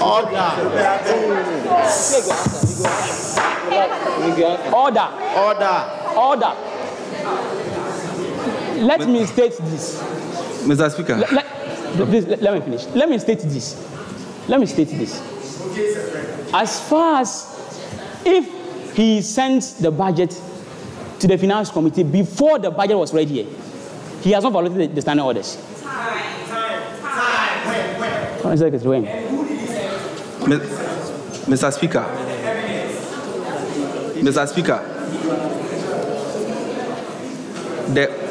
the question, I'll give an answer to the question they asked. I would also like to ask the vetting. I can't allow this to continue. Please relax. How can you address honorable members as they?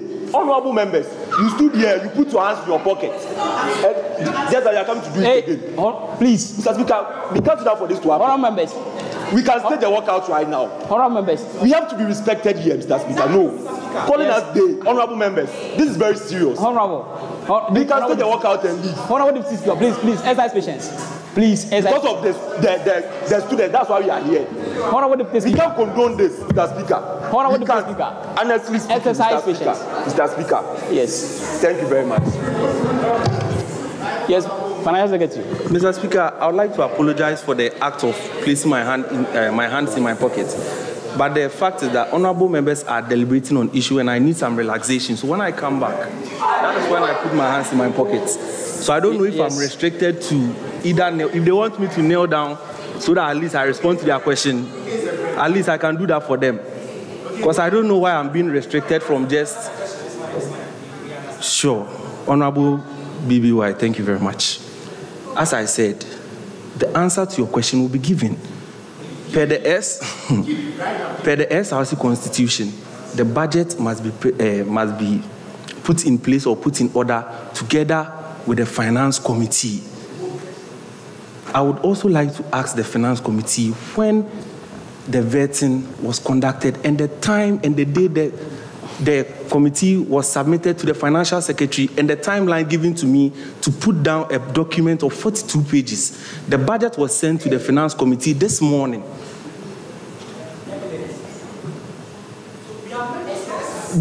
My honorable member... Honorable Budget and Finance Committee Deputy Chair. Yes. Thank you very much, Mr. Speaker. With regards to the budget being sent to the Finance Committee, it was sent to us. But first of all, I'd like you to quote Order 44.2. Prior to the budget being formally read on the floor of the House, a copy shall be submitted to the Budget and Finance Committee for due consideration and recommendation. We received the budget today, 9:29 a.m. That was when I just finished writing my midterm paper. Okay. So now, when can we gather as a committee for the consideration and recommendations we make? Please. So even though, according to the standing orders, it's prior, there's no stipulated time, but there should be enough days or time for us to sit as a committee. We are made up of about 7-member committee. All of us have different constituencies and things we are doing. So when can we sit and then make consideration? All right, honorable member. For this today. Well understood. Yes, Honorable Bernard. Thank you very much, Mr. Speaker. Honorable Abudaba, I would like to know if do you have access to the documents right now? If you could kindly open it so that as I'm asking, you give me your answer from it. Please, have you opened it? You've opened it? Yes. Mr. Speaker, do I have permission to proceed? Please, you have a few minutes. 30 seconds. 30 seconds. Please, is the document on the KNUST SRC letterhead? No, please, it's not. Please, does the document have a title? No, please. Please, does it have a signature with the name of the SRC Financial Secretary? No, please. Please, in the document that you read, was it anywhere stipulated that this is the budget for the KNUST SRC for the 2023-2024 administration or the academic year, in aka into our budget? I think on the preface, the KNUST SRC, and I quote, the KNUST SRC budget statement. So this is where I can. The KNUST SRC budget statement. So we don't know which particular KNUST SRC administration. Mr. Speaker, I would like to relate to you and to my honorable financial secretary. God being so good in my bid to represent the good people of HESA. Aside being a medical student, I have a business administration background. Honorable. And as a finance, Mr. Speaker, why? I give you 30 seconds. So I've added 30 seconds. You can continue. And I have also served as a financial secretary of my college before becoming a president. I understand the intricacies of these things, trying to use side doors and loopholes to throw dust into the eyes of members here. Mr. Speaker, you can attest to the fact that whenever you are releasing a communique to members of this house, it is put, even the other paper, it is put on the SRC Parliamentary Council letterhead to authenticate and prove that this is actually coming from you. To the very best of our knowledge, and from the knowledge I have in business law and company law, the documents that he has received is null and void. It is not a document of the 63rd SRC administration. So, Mr. Speaker, we want you to put a judgment to it that as it stands now, even that same document has been put before us. Mr. Speaker, we do not recognize that document as the budget. That is the first one. Then, Mr. Speaker, before you sack me, I want to put before the House two motions. First of all, as it stands now, the budget that was read to us, I don't know, for the business students here, in as much as you are reading out a budget, the amount, the figure must be given in addition to the percentages. Honorable. From the beginning to the end, we never, Mr. Speaker, Honorable. Mr. Speaker, Honorable. Please, do you have somewhere else to be? Do you have somewhere else to be? I said summarize. I am summarizing. Good. I'm listening. Good. At least figures must be given. No figure from the beginning of page 1 to page 42. Only percentages. Now, in his submission too, he was wise enough to compare. Okay, he gave figures. I stand to be corrected. Okay. In his submission too, he was very wise and meticulous to compare it to the Abua Reginald-led administration and then Frank Deborah-led administration. However, as it stands now, even members of this house are not privy to those two budgets. So how then do we take it and then go back and then take our calculators and punch them and calculate? So I would like to put a motion before the House that there is no clarity in this budget reading, and hence this House does not recognize this as a formal budget reading. To this effect, we would like the financial secretary to go back and sit with the finance committee. As he stated, they didn't even get adequate time from the...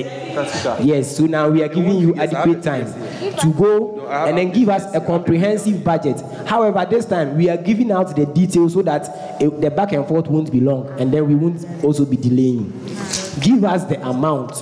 Who come this particular program? 10,000 Ghana cedis. Honorable. In a table form. That is the first motion I am putting before the House. You have exhausted my second motion. Honorable. My second motion is that, yes, so Mr. Speaker, we need a better particulars with actual figures, not just percentages. That's my first motion. My second motion is that since this administration began, there has been a lot of breaches, a lot of processes to try and then sideline this parliamentary council.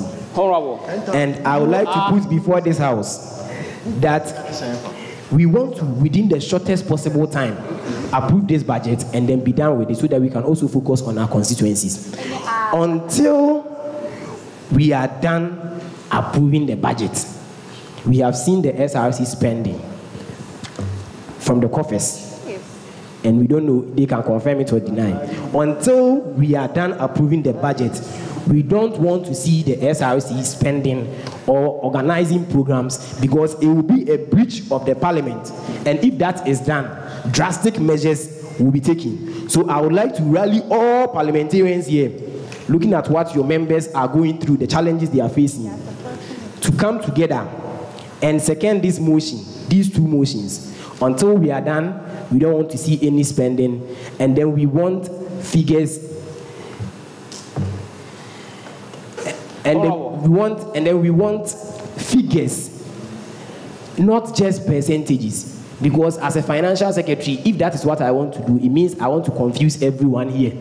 Because by the time you pick your calculator to go through that 42-page document, you'll be confused, you'll be tired. Oh, let's pass this, let's approve, it's okay. Please, but the destinies of over 100,000 students are averaging. So I need a seconder. And then when that is done, the financial secretary can go. And if next week, even if tomorrow he can bring the actual figures, we will come and sit here. Thank you very much. Thank you very much, Honorable. Please resume your seats. Honorable Deputy Speaker and then Honorable Ransford. Before okay, let me go for move on to what I want to say. Before a motion is moved on the floor, or the 31, if you have a standing order, take it.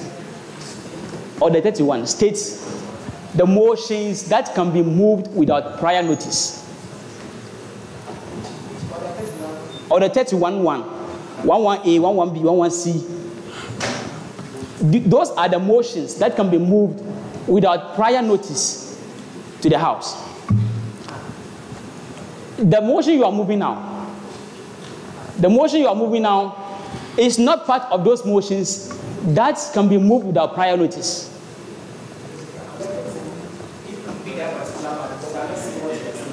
It's motions and amendments. Or the 31. 31-1.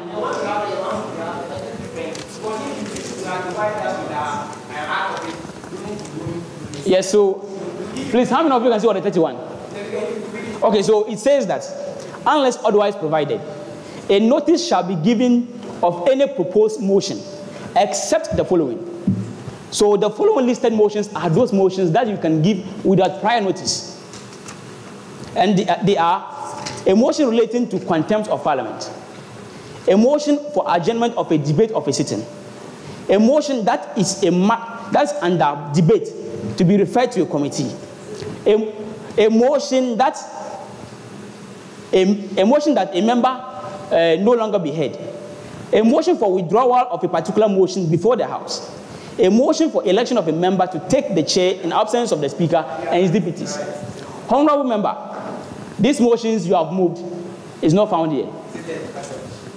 And the last one says any motion, the urgency of which is admitted by the Speaker. Honorable.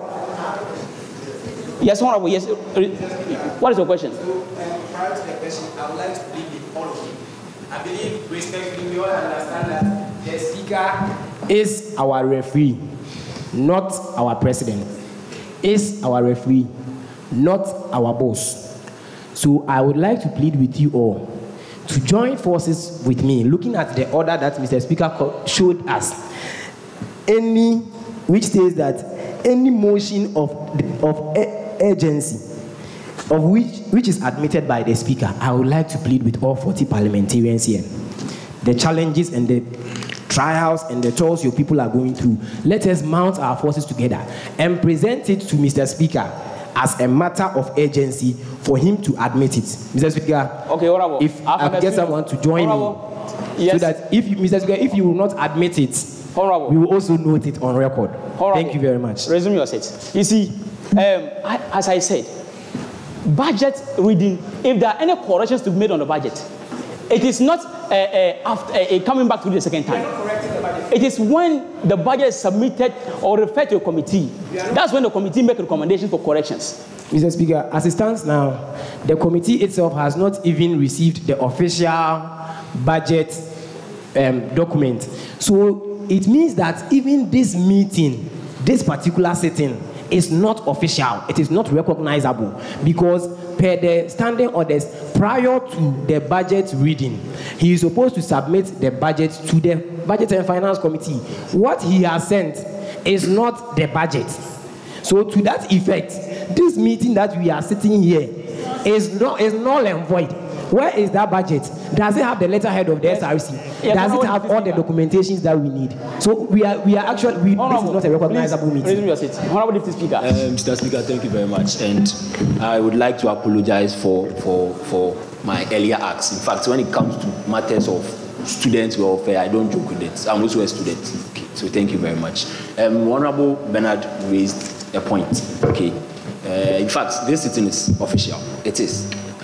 But since the original budget has not been sent to the Budget and Finance Committee, it doesn't stop us from having this particular sitting. No, it doesn't stop us. But there has been a breach of the standing orders. And I'm sure you agree with me. Something must be done. Like, something should have been done before this occasion. That thing wasn't done. And even if it was done, let's put that one aside. Sending a budget to the Budget and Finance Committee at 9 a.m.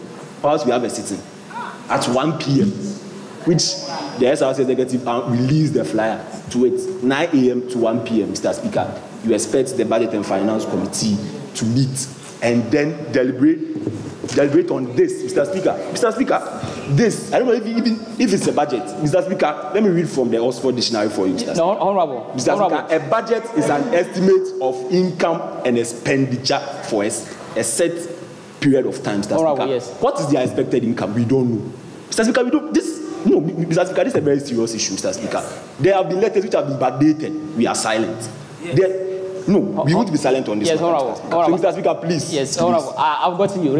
I'm coming. Yes. This is an official sitting. Yes. That one is official. Yes. But since the document sent to the Budget and Finance Committee is not official, nothing indicates that it's official. It means there has been a breach of the standing orders. And you being, in fact, the custodian of this council, like the chairperson of this parliamentary council, Mr. Speaker, something has to be done about it, Mr. Speaker. Honestly speaking. Okay, thank you very much, Honorable Member. Thank you very much. Yes, Honorable Abu Damba. Thank you, Mr. Speaker. Mr. Speaker, let's assume... He's on a point of correction. After he's done, then you come. Please resume your seat. Okay, sorry. Let's assume the budget that was sent to us was correct. Okay. And everything was perfect, and it was sent in time to the Speak to the mic, please. And it was sent on time to the Budget and Finance Committee. So the procedure is number one: the Financial Secretary will come to the floor of Parliament and read the budget, and then it will be referred to the Budget and Finance Committee, in which the recommendations of every student or member of Parliament who have any recommendations will send to the committee. Yes. The correction is sent to the executive arm through the Speaker for correction. Then it comes back to Parliament for second reading, and to be referred to the committee again for further recommendations. And then all honorable members and the student body at large will bring their recommendations, and to be sent to them through you, and then come back on the third reading. That is when all these recommendations are done. And then for the final reading, and then honorable members debate on the budget before approval. So I'm going to urge all honorable members. There are lots of things, errors in the budget. There's no income, there's no expenditure. In this case, it's not a budget at all. It is a State of Financial Secretary address, something like that. So it's just analysis, no values. So we will just take this as it is, and then write recommendation. All these things have to be done. So I urge all honorable members, if we have our concerns and recommendations, when it is referred to the Budget and Finance Committee, everybody, even the student body, you can write to us, and we will work on it and send the recommendation to the Financial Secretary to make all these corrections. So with this regard, I'll plead with honorable members so that we move on with everything that we are doing. Thank you very much. All right, thank you very much, honorable member. Yeah, so please let me come. As I said, if a budget is presented to the floor, it is not a budget. Okay, if a financial statement is presented to the budget in the name of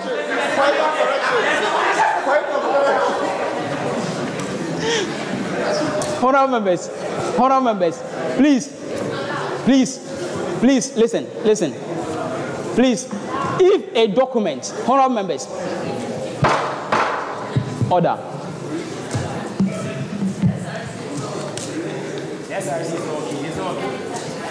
Order, please. As I said, if a document purported to be a budget is presented to the House on the day of budget reading, and you see that it is not an official budget, or you think it's not an official budget, that document is referred to the appropriate committee, and then recommendations are made to the right people who proposed that document.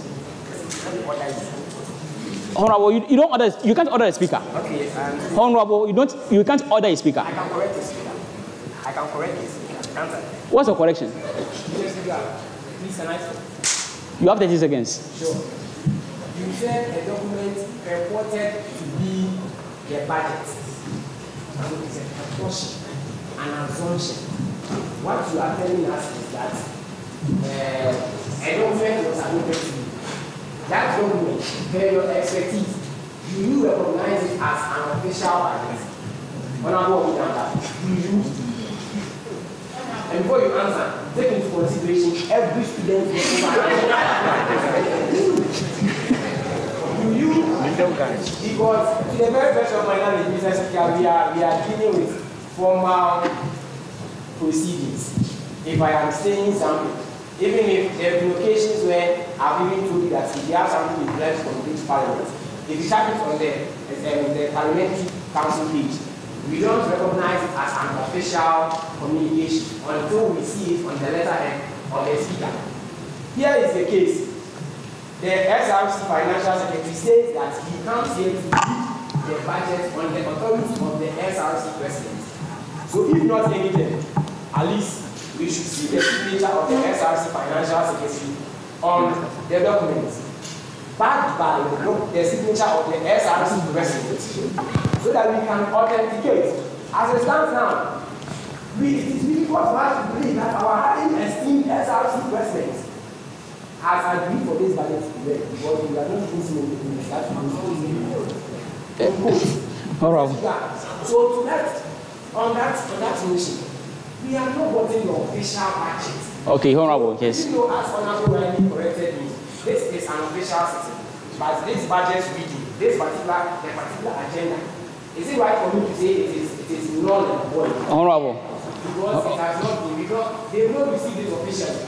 So yes, Honorable Ransford, Atokomina, he's giving a point of correction, so Honorable, please. I would like to correct you by stating that. Please, he's on the floor. I was correcting, you didn't let me finish correction. What's your correction? You are speaking long. Yes. Please summarize. 10 seconds. Okay, so 10 seconds. Any document that is supposed to refer to a particular point, that particular statement should be made. It is not an understanding of this. It states here that it's just the budget that is supposed to be referred to the budget and finance committee. So the standing orders that you are basing on to guide us, you are giving us your own standing order, which has not been even received. Your own standing order. Honorable, resume your seat. Your 10 minutes. Your 10 minutes. You accept the corrections. Honorable, resume your seat. Honorable Ransford. Thank you very much, Mr. Speaker. I'm Honorable Ransford Atokomina, representing the good people of Kanasa. Please, Mr. Speaker, resume your seat. in the After first you are place, I have one question for you and then the Financial Secretary. I would like the Marshal to bring in the Financial Secretary before I ask you that question. Thank you very much. Marshal, please bring us the Financial Secretary. So, yes, then we'll wait for him, please. Can you let someone continue? After that, then when he's in, then I'll direct my question to you and I'll direct one question to him. Before I will proceed, because it matters. I have to get one answer from you. I have to get one answer from you. Honorable, please. Mr. Speaker, yes. When were you elected into office as a Vice President for Economic Department Student Association? Why you are deviating from? No. I'm asking you a question. No, it's a point Honorable, of information. Honorable, I'm asking you a question. Honorable, when were this you is a elected deviation into from office? the matter and the discussion. Mr. Yes, it's in relation. It's in relation. Relax. I'm coming. I said it's a deviation. It's a deviation. Please. Honorable. It's a procedure. When I was voted as the vice president of the at a time. It's not related to budget reading. Oh, it will relate. Don't worry. I will let it relate. Don't worry. It's not. I will let it relate. I will answer that question. Honorable. You want to answer that question? Yes, Honorable. Okay, don't worry. Yes. My next question.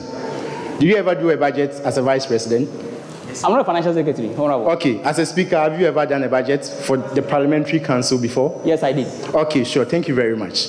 The budget you did, is it the same thing as what was presented to us? Please? Oh, no. Yes or no? Yes or no, please. Yes or no? Yes or no? It's just a yes or no question. We have it's not a debate. It's not a debate. A yes or no? We have types of budget. No. This is classified as one of the budgets. No. What type of budget is that, Mr. Speaker? You are not playing a Sergio Ramos work, Mr. Speaker. This is a Sergio Ramos work, honestly. As far as it's not presented to the House, it's not. They don't agree to it. Let me be some question. Why budget that? Is this how we draw a budget? We draw a budget.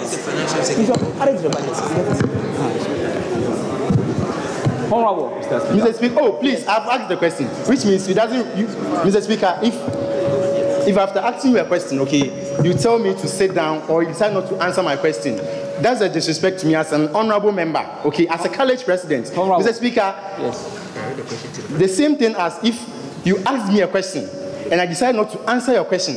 It means I've disrespected you, honestly, right? But I've answered you, right? No, you haven't answered me. I answered you that. I said yes or no. As a speaker, have you done a budget? Yes, I did. Yes. Is this the budget you did?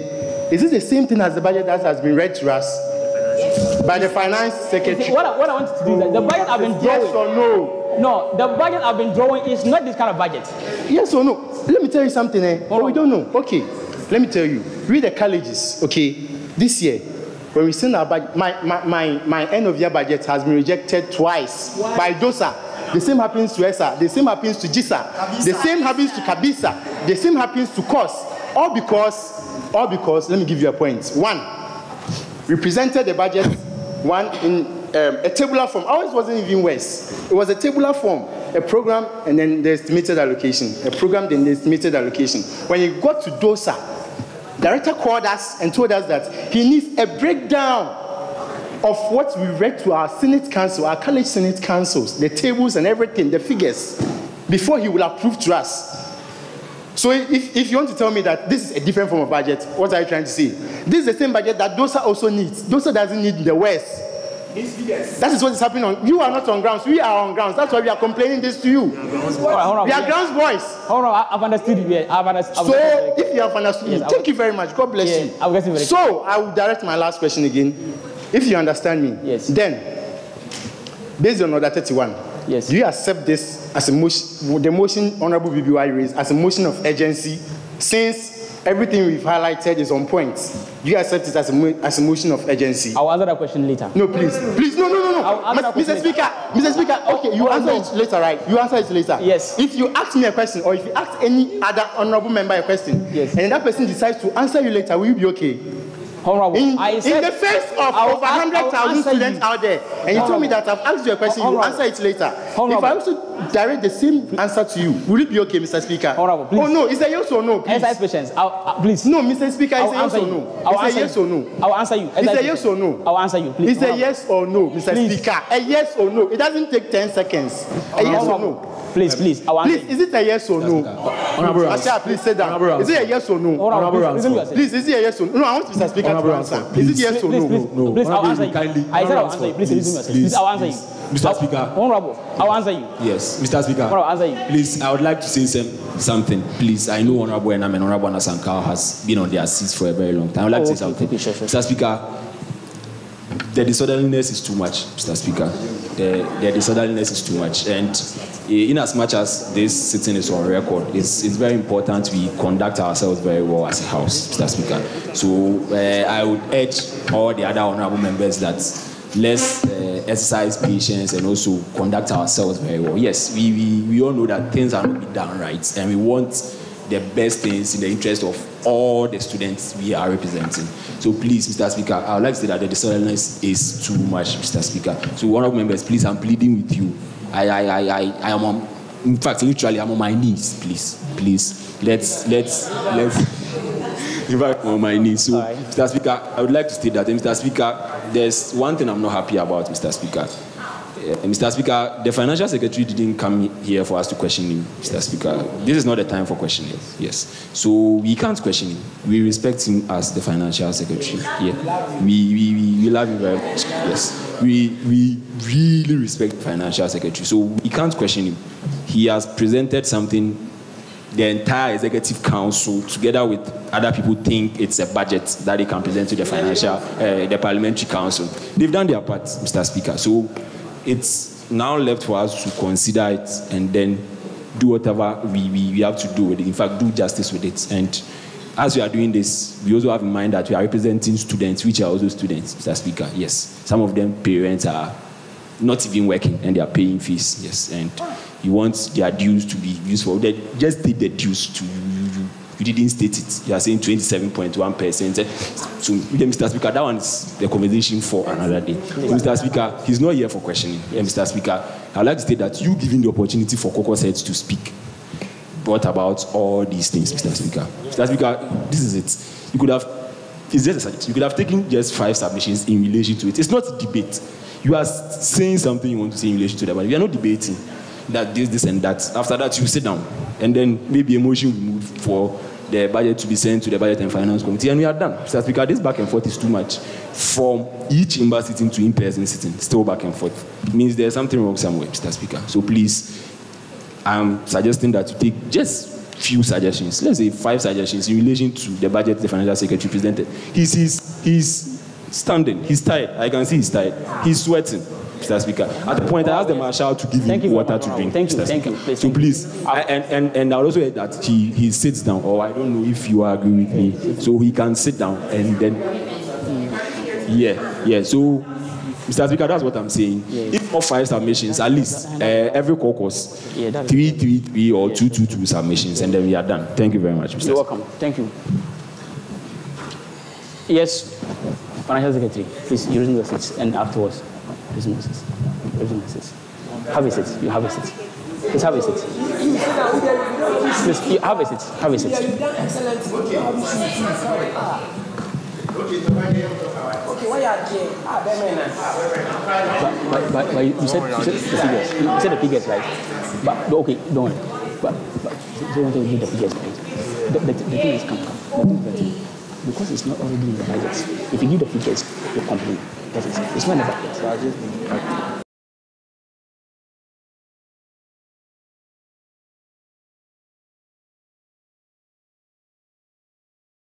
Yes, Honorable Enam. Thank you for the opportunity. Mr. Speaker, before the Financial Secretary read the budget, he stated that the purpose of this sitting is not for debating, but for reading of the budget. But they sent it 10:25 a.m. You know, vex. But now you said caucus head should give, after you said caucus head should give our comments. Yes. But conventionally, the budget is sent to caucus heads. I know it's not in the standing orders, but they do it like our past people used to do it. The budget is supposed to be sent to the caucus heads so that we can give appropriate comments when the SRC or you ask us to give our comments. But they sent the budget to us this afternoon when we were sitting here. I don't know when I'm supposed to look through and give you the comments and ask my people what they have to say about it.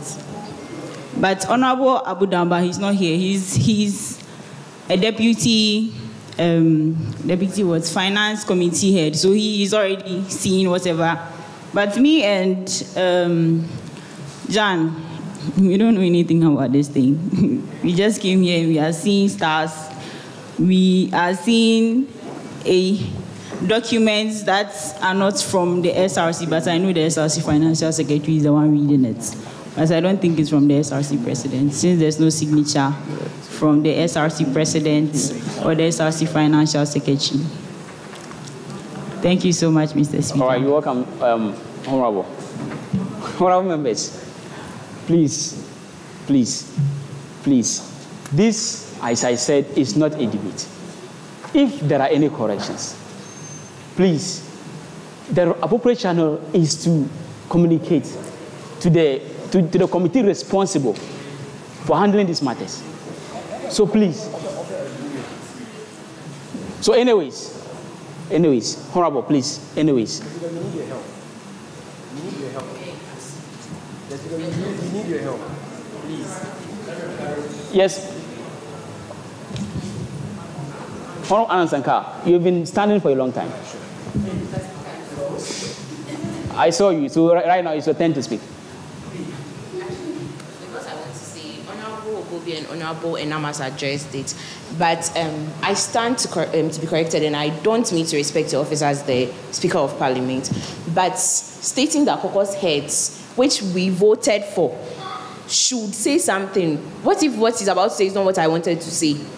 So please, I'm putting a motion before the House that caucus heads will not be allowed to speak on our behalf, so we all deliberate on their affairs. Honorable. Honorable members, please, let's not drag issues, please. Honorable members, let's not drag issues. We are not dragging issues. This till please. You see, I am. Let me read this to you. Order 34, please. Order 34 says, please, the Speaker shall not take part in any debate before the House, but shall moderate, shall direct, shall control or clarify matters for the purpose of reaching a resolution. So I am the moderator of this House. So if I say, oh, caucus heads, give your submissions on this. This is not a debate that all honorable members are supposed to give their debate on the matter. This is just a comment you pass on the budget. And then it's referred to the committee, and afterwards, if there are any challenges, they channel it to the executive committee, and then afterwards we debate on the budget, where every honorable member will have a voice. But please, this is not a debate. So ordinarily, I don't expect every honorable member to give a submission. So I don't know why this is. Please.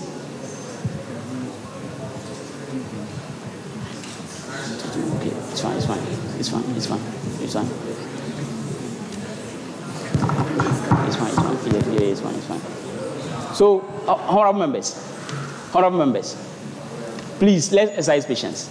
And as I said, I've listened to your concerns. It means a lot of you have a lot to say. Okay, there is a lot you want to say about this. For that matter, please, I'm giving each caucus 2 people. Just give your submissions. 2 people. I'm not restricting it now to the caucus heads. 2 people from each caucus. Please give your submissions, and then we leave. Please. So, can you hear me?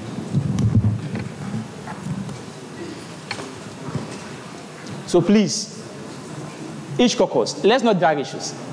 Each caucus, give your submissions. 2 people from each caucus, and then we move on. Please. Yeah, so I start from the whole caucus. Yes, Honorable Ignas. Honorable Bernard, please, use the time you speak. 2 people thank from you each very caucus, much, please. Mr. Speaker.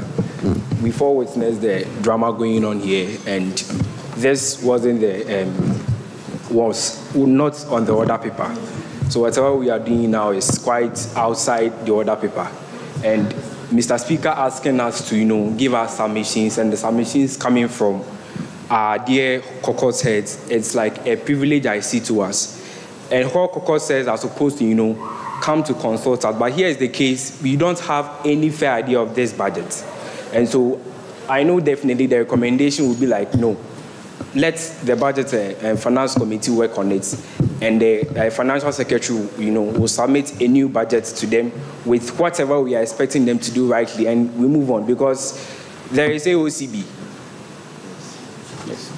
We were actually supposed to start at 1:30 p.m., but it's almost 6 p.m. So, Mr. Speaker, I humbly ask that the submissions be done by the whole caucus heads, and the caucus said, please inquire from your members what they want to tell Mr. Speaker or tell the House, so that will be very simple, and we'll leave here. Thank you so much. You're welcome. Thank you, Honorable Member. Honorable members, please, is there anyone who wants to give a submission at the whole caucus head? A second person. Yes, Honorable, the whole caucus head.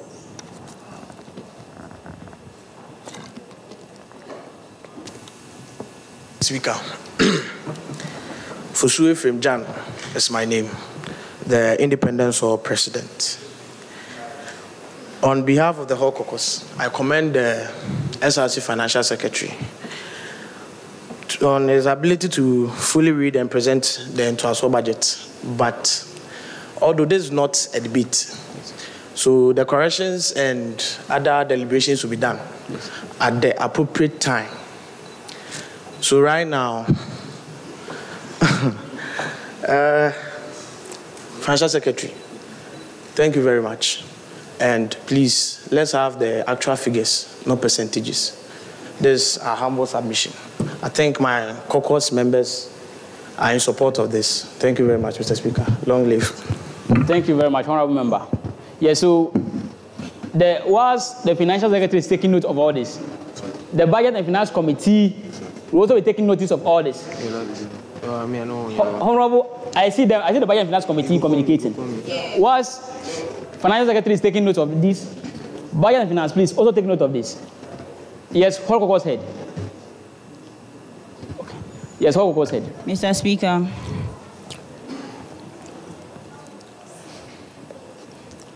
This is to the Financial Secretary. You mentioned that an amount has been allocated to the House and an increment of 47.1%. Financial Secretary. Hi. Please, did you hear what I said? You said an amount was allocated to the Honorable House. Bernard Bosoma Ibua and then your General Secretary, please. Honorable Deborah, can you resume your seats and then let's... But before I continue, Mr. Speaker, you didn't give us the chance to get the comments from our honorable members from my caucus, any of the caucuses. So I don't even know what comments I'm coming to give you. This is from my own personal notes. Two people, you and somebody. Honorable Bernard. I am going to, you are not the one giving the chance to someone to speak, it's me. So are you done with your submissions? I'm not done. So continue. Please resume your seats. Honorable Deborah, please, are you on a point of order or information or what? Submission, so please resume your seats until he's done. She's done here. Mr. Speaker, the Financial Secretary stated that remaining percentage will be allocated to the sports and entertainment activities. We want to know what entertainment activities you are talking about, since there has been a hold on all gatherings. Okay, all right. Order. This is my comment. Are you done with the submissions? Order. All right, thank you very much. Yes, Honorable. Hello. I have given the chance to speak. Two members from each caucus. Yes. Yes. Honorable Ruben. All right. Please, let's exercise patience. Please, let's calm down. We are honorable members. Please, let's exercise patience. If there's an issue, please, let's exercise patience and know how to, the right channel to address it.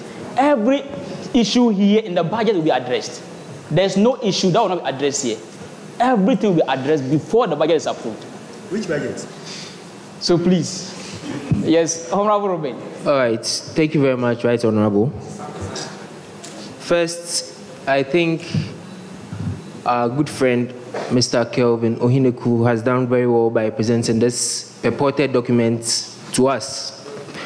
To save time on the side of the Finance Committee, I think the motion my good brother here, Honorable Bernard Yeboah, raised is valid, because I don't think if the Finance Committee sits on it, they will validate the purported document as a budget.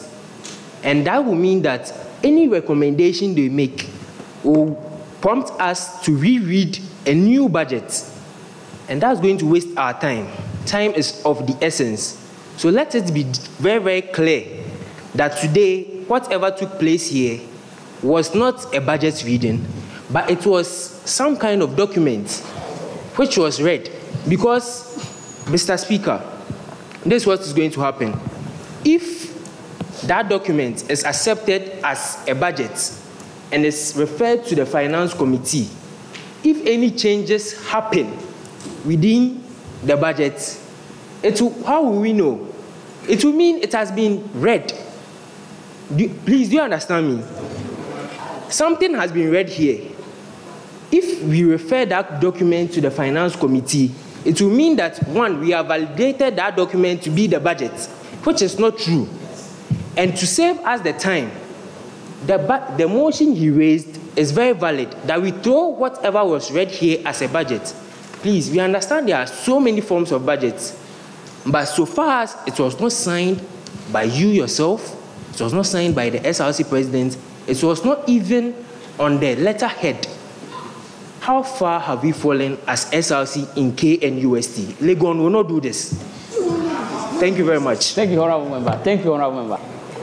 Please, I'll come to you, Honorable, please. Yes, from the non-record cause, two submissions. Yes, Honorable Peter.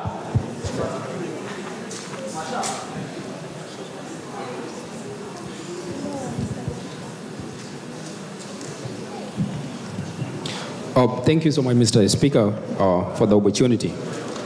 I think so many things have been said about this budget, and I'm not going to repeat myself, or I'm not going to repeat everything that has been said.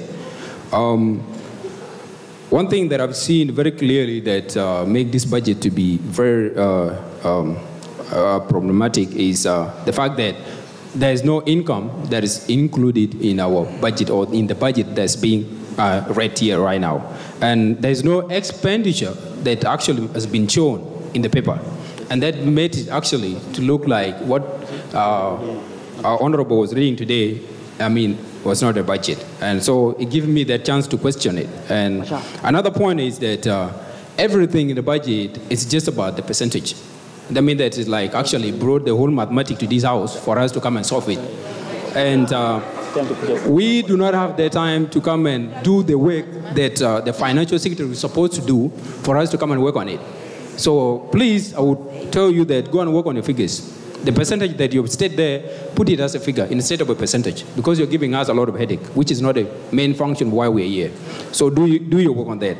And importantly, I have also seen from the budget that the allocation of parliamentary council has also been merged with the non-residential. And I see that I think there's a need for it to be differentiated. The parliamentary council has to be given their figure, and also the non-residential has also to be given their figure. For instance, the ISA, the figure that is supposed to be given to the ISA has to be shown. Because we, the ISA, we are paying, I think, more than another constituency here. We're paying $52.5 each one of us to the SRC. And in all the 42 pages, I've not seen an amount of the money that reflect to be for the welfare of the ISA.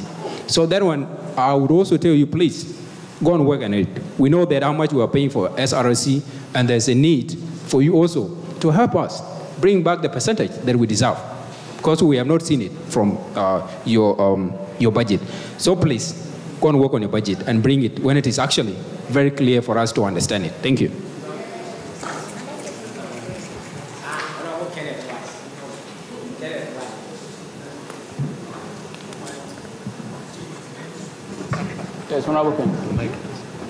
Hello. Thank you very much, Mr. Speaker. Honorable Kenneth Mensah, representing the good people of Cottage Nyase.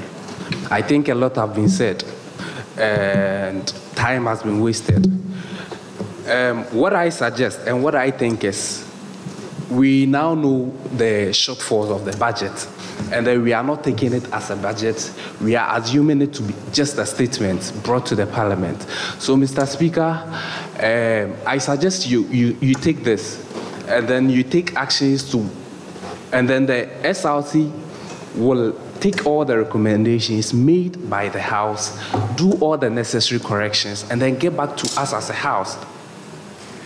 Time is being wasted. We have gone past half of the semester, and we don't have a budget, but we are spending. We cannot sit here and debate over this. What should be done is the right thing should be done.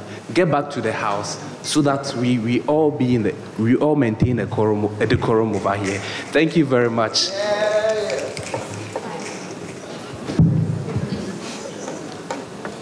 Please.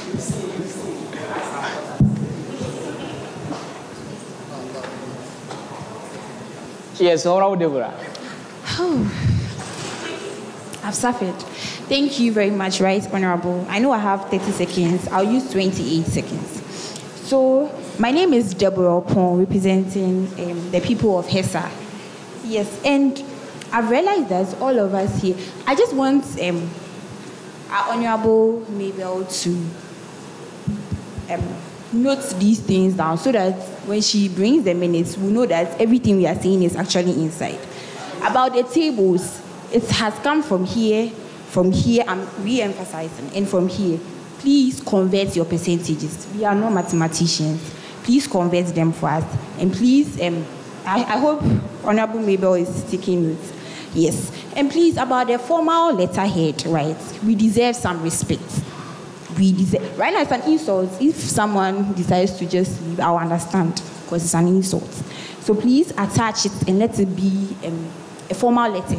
Because I'm in the Budget and Finance Committee, and I don't see that to be a budget, so there's no way we are going to work on it. Thank you very much. And my head also mentioned that there are 3 proceedings, right? We want the way forward. We've wasted enough time. We want just the 3 proceedings he talked about. So let's say the first one you present to us, second this, third this, then we are done. We don't need to stay here. We have a lot to do.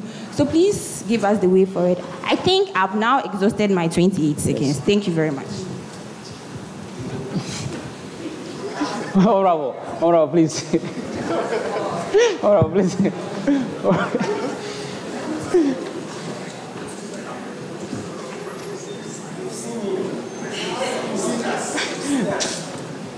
Yes, Honorable Deputy Speaker. Mr. Speaker, thank you very much. Honorable members, I apologize for Mr. Speaker calling me over. Sorry for the vernacular. Mr. Speaker, I think some of the corrections have been mentioned, but one is very dear to my heart. Okay, so even though we are not debating on the budget, okay, it's worth mentioning. So when you check the budget, in fact, where the allocation was made to the Parliamentary Council, okay, even though it was just percentages and the rest, some of the honorable members did science and maths and the rest, so they broke it down for us. Okay. The Honorable Forson did a good job on that.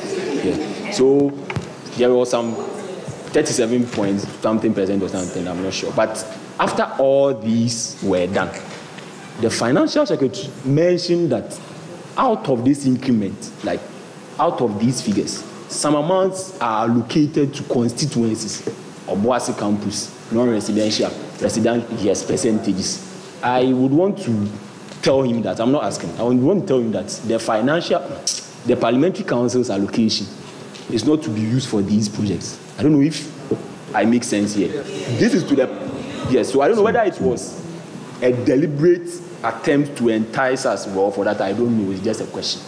Yes, but I don't think that was the reason. But I would like to state it to him that if you want to allocate funds for constituencies, you can do it separately, but you don't add it to the Parliamentary Council's funds and tell us that out of this for this constituency, this for this constituency. It is not done anywhere, Mr. Speaker. And I would want to say something, that if, even though this is not a budget, the theme they gave to the document is in Ntwaso.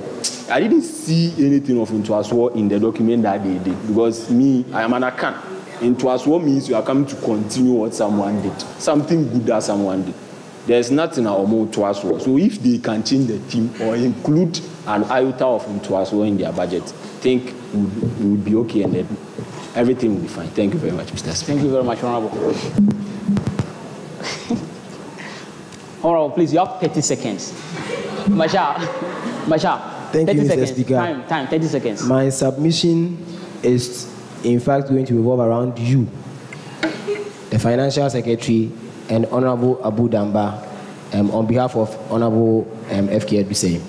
Mr. Speaker, I want it to be known that this Parliamentary Council has established that an official budget was not submitted to the members of the Budget and Finance Committee, in that we did not see anything with the letterhead, the signature of the SRC Financial Secretary, the signature of the SRC President. So they do not recognize it. To that effect, the whole House does not recognize as a budget. So relating it to the order that you explained to us, Order 44-2, prior to the budget being formally read on the floor of the House, a copy shall be submitted to the Budget and Finance Committee. To the very best of our knowledge, a copy has not been submitted to the Budget and Finance Committee. So it means that this budget reading is not a formal one. This is a formal sitting, but this budget reading is not a formal one. So I would like to let you know that if all the parliamentarians would agree with me, but for me and my General Secretary, we'd like to let the noble people of HESA know that we do not recognize this as an official budget. So this is not a formal budget reading. We can talk about other items on the agenda, but this is not a budget reading. So we would like the Financial Secretary to go back, sit with the Budget and the Finance Committee, which he actually pointed out that we did not vet and then approve them on the right timeline, if I'm correct. Okay, which has a lot of backgrounds and eventually proves that it is not our fault, but the fault is coming from somewhere else. You people know where the somewhere else is. So they should go and then sit down, take all the time they need, draft an official budget, seek the approval of the SRC Executive Council, get the signatures of the SRC President and the Financial Secretary appended on the document with the letterheads of the SRC, because at the end of the day, I have to go back with my General Secretary to go and explain to the over 6,000 students in the College of Health Sciences that this particular item is going to help you, this particular item will be used for this. So if that is not done, how do I then go back? Please. So the House does not recognize this as a budget reading. Okay, resume your seat. Henceforth, no document should be submitted to the Budget and Finance Committee for any form of review, for debate, or whatsoever. Honorable. They should bring it to the Budget and Finance Committee, then come and read it to us. Then the Budget and Finance Committee will do the needful. Thank you very much. Honorable, you clearly stated that time is of essence. You get it. Please resume your seat. No, resume your seat. Going back. They knew that time was of essence, and they brought this. You can't, please, you can't sit down and shout like that. This is our House of Order. Please resume your seat. Please. Time is of essence. And as I said, you said you came to waste like a whole lot of hours here. You want to come back? Oh no, Honorable. Please. Please. Over 100,000 students. Please, Mr. Speaker, there are people in my college who are not paying their school fees. Honorable, and you are saying we should skip a certain resume your seat, Honorable. I'm not giving a chance to speak. Resume your seat. Honorable, you represent the people of HESA. Please behave honorably. Mr. Speaker, you to behave honorably. Please, resume your seat, Honorable. Resume your seat. Honorable Deborah, resume your seat.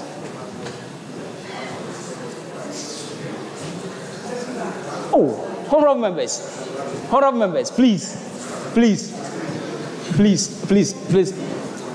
please, please. And yet, I understand, honorable, please, resume your seat. Please, honorable, please. This is a budget purported to be a budget that the SRC brought. And Parliamentary Council is saying that this is not an official budget. And please, let us go through the processes. Let us refer it to the committee. So that, please.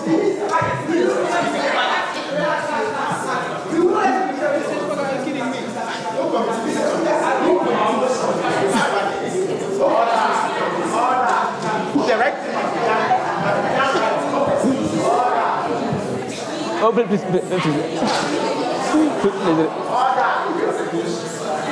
Okay. Yeah, honorable person.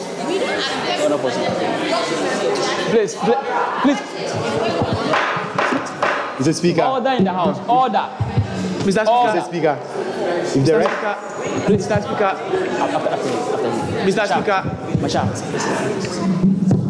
Mr. Speaker, respect me. I'm a man of peace. Yes. Everything that's going on here, it's not like I'm happy with it too, but sometimes it's not like we can say something for you. The way we are handling issues here is very bad. There are some things you just close your eyes and you just walk over them. You don't spend time speaking. We are going back and forth. We are going back and forth on issues you are not supposed to. Mr. Speaker, the comment you made now is.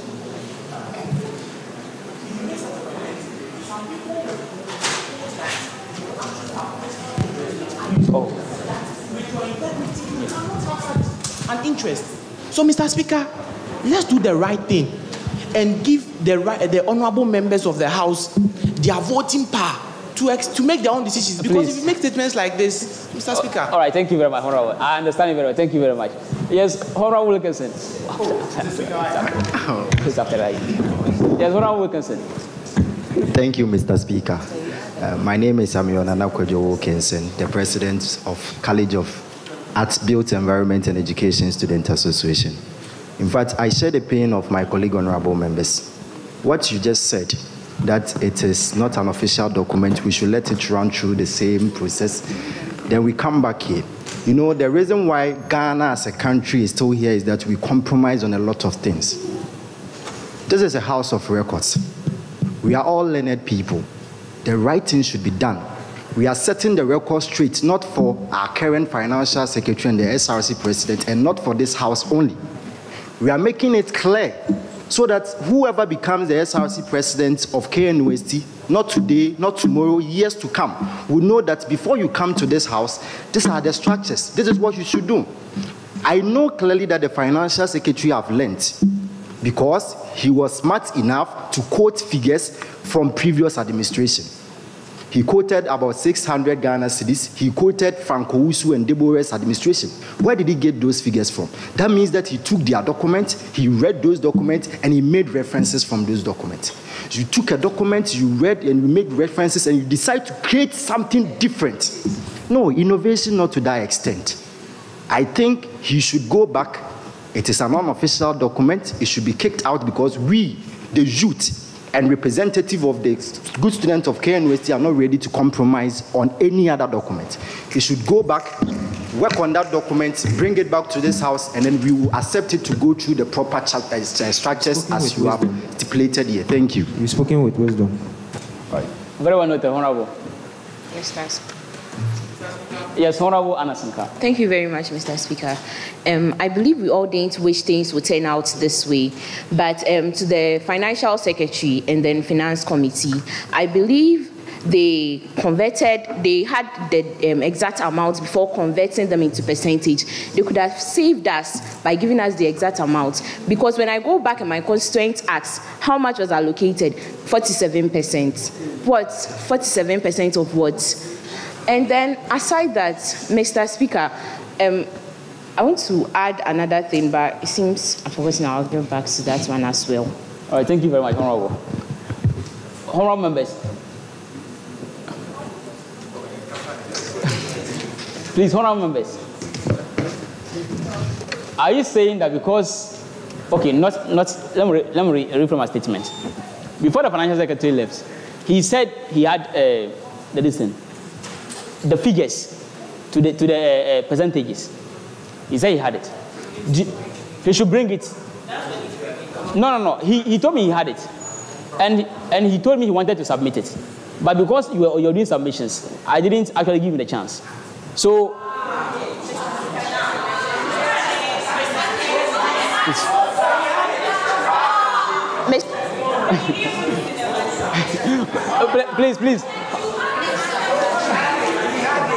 Please. Honorable members. Honorable members. Please, the last one. I believe that today, if the SRC is to do well, it goes back to us as well as the Parliamentary Council. And after the budget session, I'm not deciding or dictating for the SRC president. You made reference to Frank Debra-led administration. They all had a legacy project. I'm not seeing anything like that in this budget. The budget, there is nothing like that. But Mr. Speaker, today you are saying it is a budget. Like you want to tell us that it's a budget we must accept, and then you go back to the standing orders, you quote as if we don't know about everything here. Please. Thank you. Thank you. Thank you very much. Thank you. Thank you. Please. So the Financial Secretary has figures to the percentages. He has figures. Okay. So please.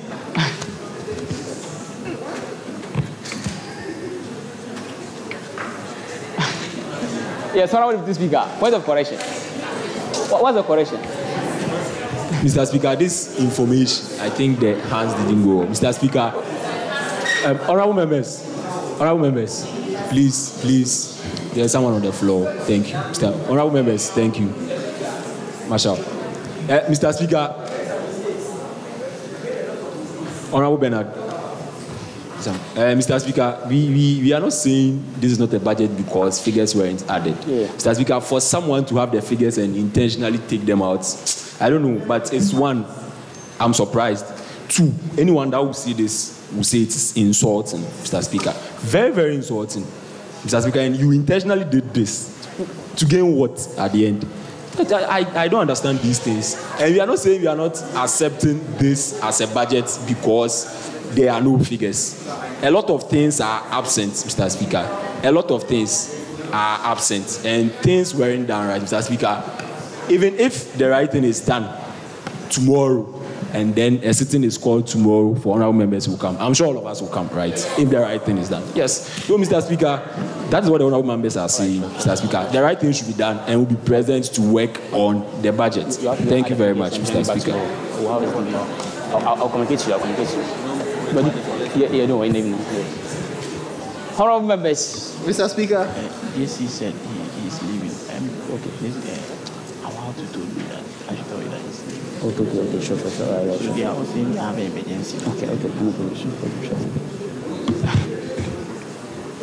Honorable members. Yes, please, after these three submissions, we will not have any submissions again, please. Yes, Honorable Watson Blessing. All right, thank you. Please resume your seats for now. My name is Watson Sewa Blessing, representing the good people of course. I think with what's just went on, we've been able to rectify or make some corrections or inform our Financial Secretary and that of the Financial Budgets Committee, some problems and some corrections that needs to be made. So I think the right thing needs to be done. All of us here, we accept that, I don't even want to call it a budget.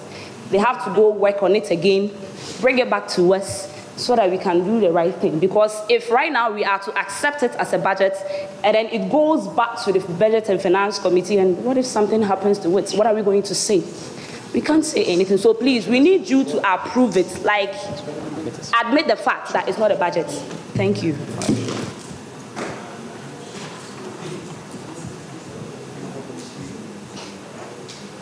So, honorable members, I've understood you. It's not that I didn't understand you. I've understood you.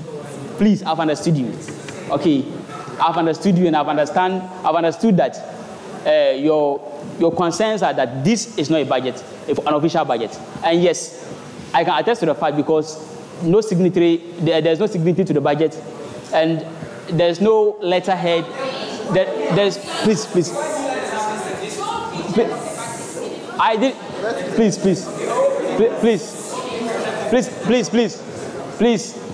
So for that reason, your concerns are ahead. Honorable, what's the point? I want to move a motion. Yeah, so let me finish speaking. So, honorable members, yes, we've understood that this is not an official budget. Yes, period. It's not an official budget. And that the SRC Executive Committee has to go and ensure that they make it an official budget and then submit to the House again.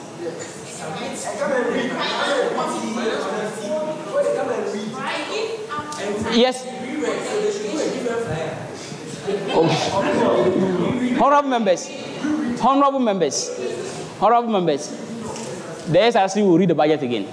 They'll give us an official budget. And for that matter, submissions on the budget today will be adjourned. And then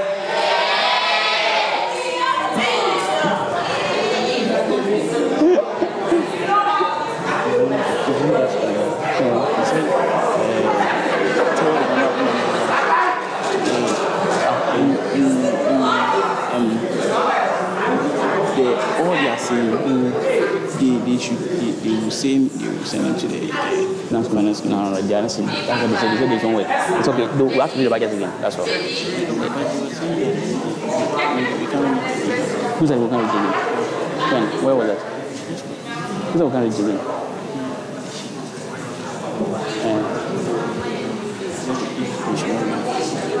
So you've seen the state of members.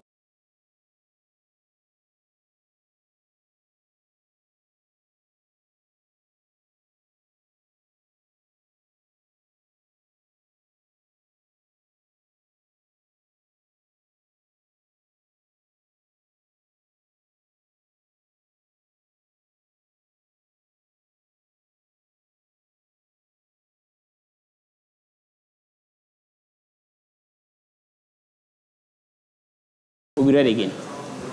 And then, for that matter, I need people to give me, to raise motions for adjournment of the sitting.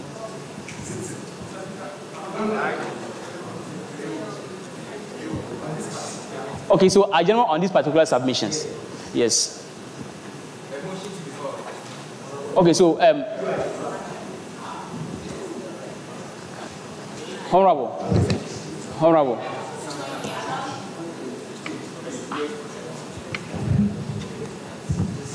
Okay, anyways, Honorable, please, this is not a debate, so it's fine.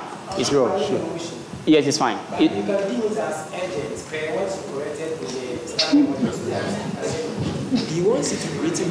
It's fine. Yes, let's go to another matter. Okay. Yes, let's go to another credible business. So it's not a motion, but I'm just stating them. Right? Stating. Wait, just raise the motion. Mr. Speaker, let me raise the motion. So, okay. We do not have better particulars with actual figures. All we received were just percentages, which do not reflect the actual spendings on the expenditure and then the income.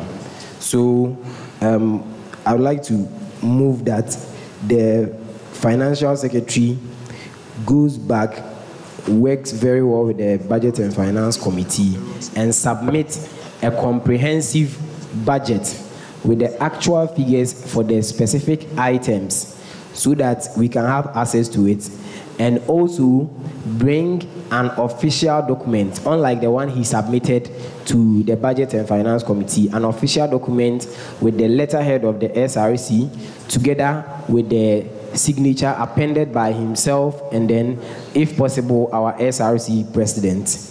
And then, Mr. Speaker, the second motion is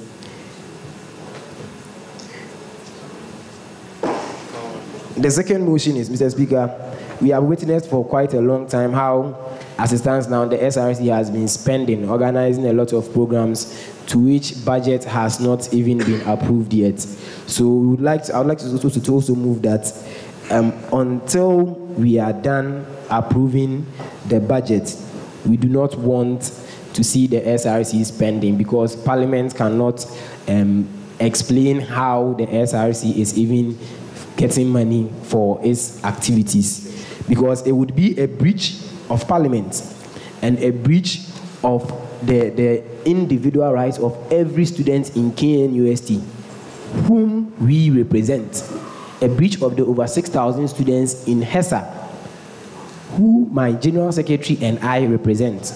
So if they can do that within the shortest possible time, so that the recommendations and the back and forth will all be worked on for the budget to be approved, so that we can get an SRC that is working for us.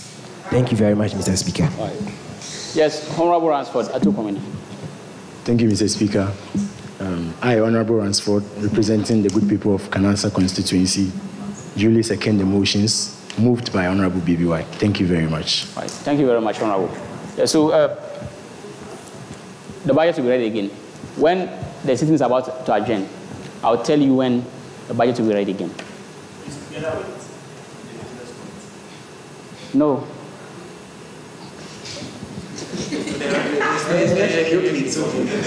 Yeah, so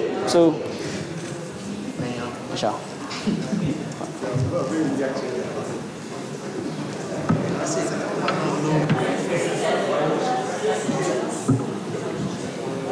Sorry. What was the phone? The phone? Huh? They're going to inherit the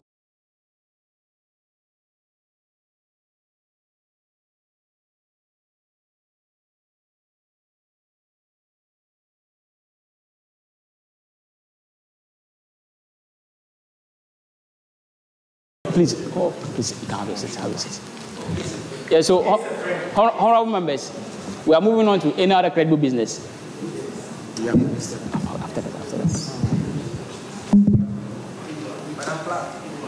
But the thing is, adjournment.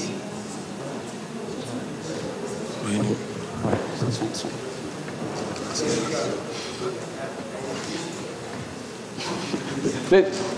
fine. Let me say this. Oh, please, yes, honorable members, all those who are in favor that the motion moved, that the budget be read again, should kindly say aye. Aye. All those who are against that the budget be read again, say nay. All right, the ayes have it. The budget will be read again. Honorable members, let's go to any other credible business. We have 5 minutes from there. 5 minutes. No, 5 minutes. Two motions. Okay, the second motion. The second motion is that all those who are in favor of the motion that SRC should stop spending until the budget is approved, say aye. Aye. And all those who are not in favor of the motion, say nay.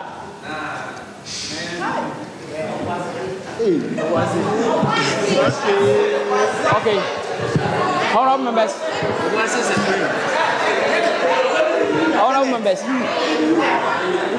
Honorable members. The ayes have it. And for that matter, we will work on the budget in the shortest possible time. Yes. So that we don't cripple the SRC. We'll work in the shortest possible time. And that is it. So please, we'll move to any other credible business. Please, 2 minutes. Any other credible business, 2 minutes. No, Masha, please check the time. 2 minutes, and we are done. Any other credible business, 2 minutes. 2 minutes. Oh, Mr. Speaker. Yes, Honorable Ignaz. 2 minutes. So, Masha, check the time. If 2 minutes passes, please, we are closing the sentence. 2 minutes for please. Yes, Honorable. Okay, Mr. Speaker, thank you so much for the opportunity. Mr. Speaker, it is so sad to have witnessed an instance whereby students were, asked to pay an amount of 500 Ghana cedis for cleaning fee before they were, given the opportunity to use a sports facility. Our own money has been used to be for maintenance.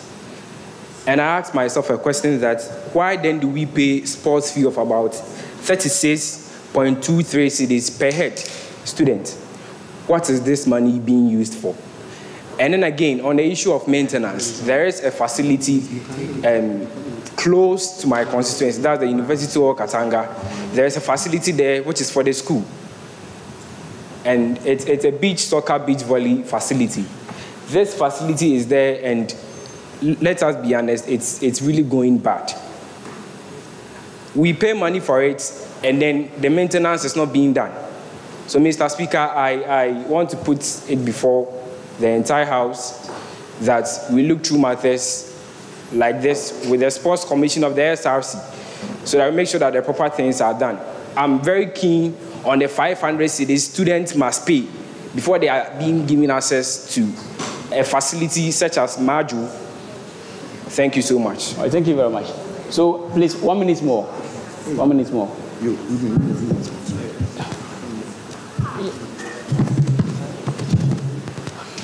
Yes, I want to get to it. You've been standing for a long time now. Wow. Mr. Speaker, thank you so much. And mine has to do with the frontage of SRC. It is so disrespecting. And I don't know, I recently bought my new shoes. And when I was going to class, by the time I realized it was really, really dirty. And it is a disgrace to be called SRC Hostel. So please, I think there must be something better to be done about that. And a plant as well. Okay, thank you very much. Please, honorable members, please, it's time. Please, honorable members. There are more credible businesses to be discussed. Mr. Speaker, honestly, Mr. Speaker. So, honorable members, I'm taking two more submissions. Two more. Honorable, two more. Honorable members, two more submissions. Thank you very much. Yes. Today. Honorable Ransford, please. I have not given the chance to speak yet, so please. I'm picking two. Please. One from there, one from here. Please, honorable person, you can make your submissions. Thank you, Mr. Speaker. Mr. Speaker, my issue is with a very pertaining issue you have been speaking about for quite a while now. Breach of procedures. And it's very sad and disheartening that someone is appointed by the SRC and a letter with the signature of Her Excellency is on the letter. And this letter is circulating on social media, and the appointment committee had not yet vetted these people to approve them. But they had been given a letter that tells the whole world, because it's on Twitter. I saw it easily. I was even shocked. I have evidence here, and I'll send it into the groups, that this person is on Twitter, that the person is an appointee of the SRC with a position there and a letter posted there. And the letter was dated on the 10th of January, 2024. And yet members of this house had no idea that the SRC had made such an appointment. And we were told that we are supposed to vet these people in the shortest possible time. Please, resume your seats. Why is making submissions? Mr. Speaker, vet these people who have already been accepted, which the whole world is aware that this person has this position in Ken Westy. And the parliamentary procedure that is supposed to be followed is not followed. It's a disrespect to the house to tell me that we should spend time and vet someone which the person you have already given a letter to. Mr. Speaker, it is very keen, and we have to take that into consideration. So I'm saying that with that one, they must apologize, right? And secondly, too, they should make sure that they go by parliamentary proceedings and per the constitution of our institution. Because if you read the constitution well, I think chapter 5, it tells us that the arms of government, there are three, and the JC will tell you, we are part of an arms of government, so we are the SRC. I don't like to see that the SRC, the SRC Executive Council, was the only part of the SRC. And secondly, when the financial committee was meeting the budget, I did not see innovation of the SRC discussion area in it. But I saw that I have on my phone that the SRC has renovated a discussion area at the secretariat, but it's not in the budget. So I was asking myself, that, okay, the proposed, okay, sorry, it's not a budget, I forgot. So, orientation is not in the budget, that one is also not in the budget, the SRC discussion here is not in the budget. They had something at Great Hall. I remember they didn't even invite us, so I didn't go. They had a program at the Great Hall, and all that is not included in the budget. So I was asking, is it that angels came from heaven to give them money to organize these programs, or it's not coming from the coffers of the SRC? If that is the case, it should be in the budget, and they should explain to us why it was not sent into the budget. And I did the percentages for the WUCOM part, and this is just a comment. The WUCOM spent 50% of its whole allocation on just 14th of February. The Day of Love, 50%. Let's assume it's just 60,000 for all her programs. She spent 30,000 Ghana cedis just on love. Just on love. And there is this comment that I want to say, that we as honorable members and we as students of KNUST, we should also take note that when we are doing something, we are not just doing it for ourselves. We are setting precedents here. Other people will come and read these documents and say that these people did it this way, so we can also do it that way. But it might not be by procedure. So we should try and go by procedure and do the right thing so that everyone will be happy and the students will be well represented. And backdating of letters, that one too, you speak about it. Backdating of letters. Please, your time is up. Mr. Speaker, it's just a sentence that I want to say. Mr. Speaker, from everything that we have observed, it is sure and clear that this SRC is not okay. This SRC is not okay. Thank you very much. Thank you very much, Honorable. Please, the time is up. No, Mr. Speaker. Mr. Speaker, we've been here for like 5 hours deliberating on an unnecessary budget. And when it's time for a very critical matters to be addressed, you are saying that time is fast spent. We knew what was ahead of us. We are ready. We want to spend all our time here to discuss everything here at this moment. Thank you very much. So, Mr. Speaker, please, Honorable Ransford, I'll give a chance to speak, but please, can you resume your seat for me? Resume your seat for me. Please. Honorable Wilkinson, resume your seat for me. Yes, Honorable Deputy. Order number what? Order number 20, which speaks about adjournment, Mr. Speaker. Yes.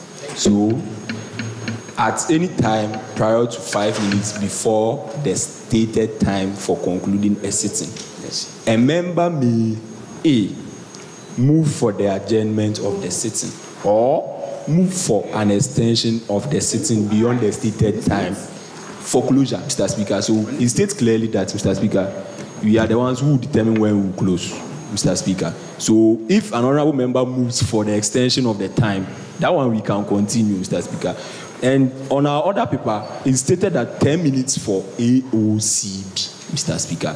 So the 2 minutes you've allocated for it, Mr. Speaker, you are not being fair to us, Mr. Speaker. So, Mr. Speaker, please. Honorable. Mr. Speaker. Right. So please, unless no honorable member moves for the motion for the extension or the motion for the sitting to be adjourned, Mr. Speaker, we can't close if the sitting has not been adjourned, if a motion has not been moved, Mr. Speaker. So please kindly allow us to wait. So, Mr. Speaker, I would like to move a motion. Honorable. But no, I'm not done with the order, Mr. Speaker. And where a member moves for extension of the sitting, paragraph 1B, the Speaker may adopt the motion and continue proceedings of the House or adjourn briefly for members to rest a little and continue. So, Mr. Speaker, it's either you continue or you give us a recess for us to continue. Yes, Mr. Speaker. So, in relation to that, in fact, Mr. Speaker, I would like to move for a motion that this sitting be extended beyond the time of closure. Honorable. Yes, thank you very much. Let me second. Wait, let me make something from there. Order 20 says, Order 21 says that at any time prior to 5 minutes before the stated time for concluding a sitting. Honorable members, we have exceeded the time of closure for our sitting. Say prior to 5 minutes. That is before the close of the sitting. That's when you can raise a motion. 5? Yes, but our time of closure is 5 p.m. But it wasn't on the order. Mr. Speaker, please, can you tell me the time we started the sitting? Yes, so it means you can't tell us that we've exceeded the time. You don't know the time we started. Yes. There was no time and we will not be fair. So, Mr. Speaker, I have moved for a motion for the time to be extended. Honorable members, please, over to you. Hi, Honorable Ransford Atukwame Neskin. Seconds the motion moved by Honorable Bobi. Thank you, Mr. Speaker. We've seconded, Mr. Speaker.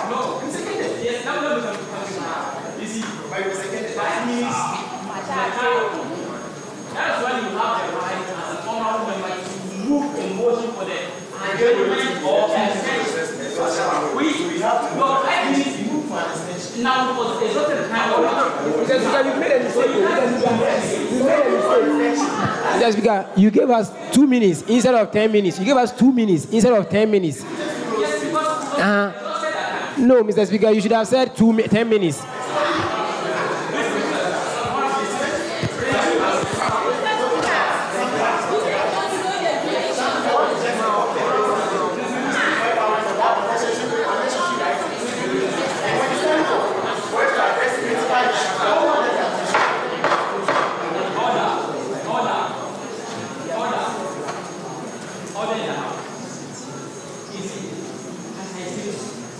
If I'm giving you this opportunity, it's an opportunity I'm giving you. You're not used to it. Yes, please give us the opportunity. Please give us the opportunity. Yes, so sit down and plead that give the opportunity. Yeah, please. You are not using the time order to tell me that. Please. You have exceeded the time that you need to give a motion. Just by the price of the and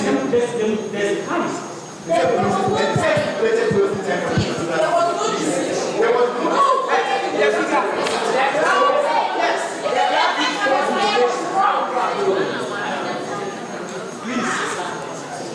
Their class information sometimes they are not.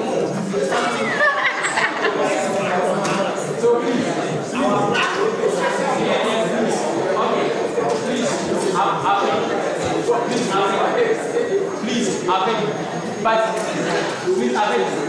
this is a privilege I'm giving the House. Please give us a privilege. This is a privilege I'm giving the House. This is not a right. Your right. You are considering. But I'm giving you a privilege. Yes, you see, I understand. So now note that this is the privilege. Thank you very much. So,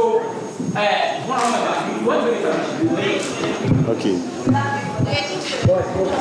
Thank you, Mr. Speaker. Please, we have 10 minutes. And that's Oh, 10 minutes is okay for us, don't worry. 10 minutes. After 10 minutes, no submissions again. We are ending this after 10 minutes. Sure, Mr. Speaker. As a finger of God, I should say I'm very much grateful for this particular opportunity, Mr. Speaker. Mr. Speaker, silence is golden, as they say. We've been silenced for a very long time, as all my other parliamentarians can bear witness to that. Mr. Speaker, today, we want to set the record very straight. To our general student populace who are part of the gallery and everyone watching us live. As a member of the Residents and Welfare Committee and a vital player when we were considering 2 bills from the SRC and 1 bill from the local NUCs, I should say that at times we were online for around 2 a.m. considering a bill. This document that I'm having here is a document from my committee, of which I was a member, dated 6th February 2023. It says a report from the Residents and Welfare Committee on these bills. SRC Life Insurance Policy, the Vodafone data package, the NUC's increment of dues.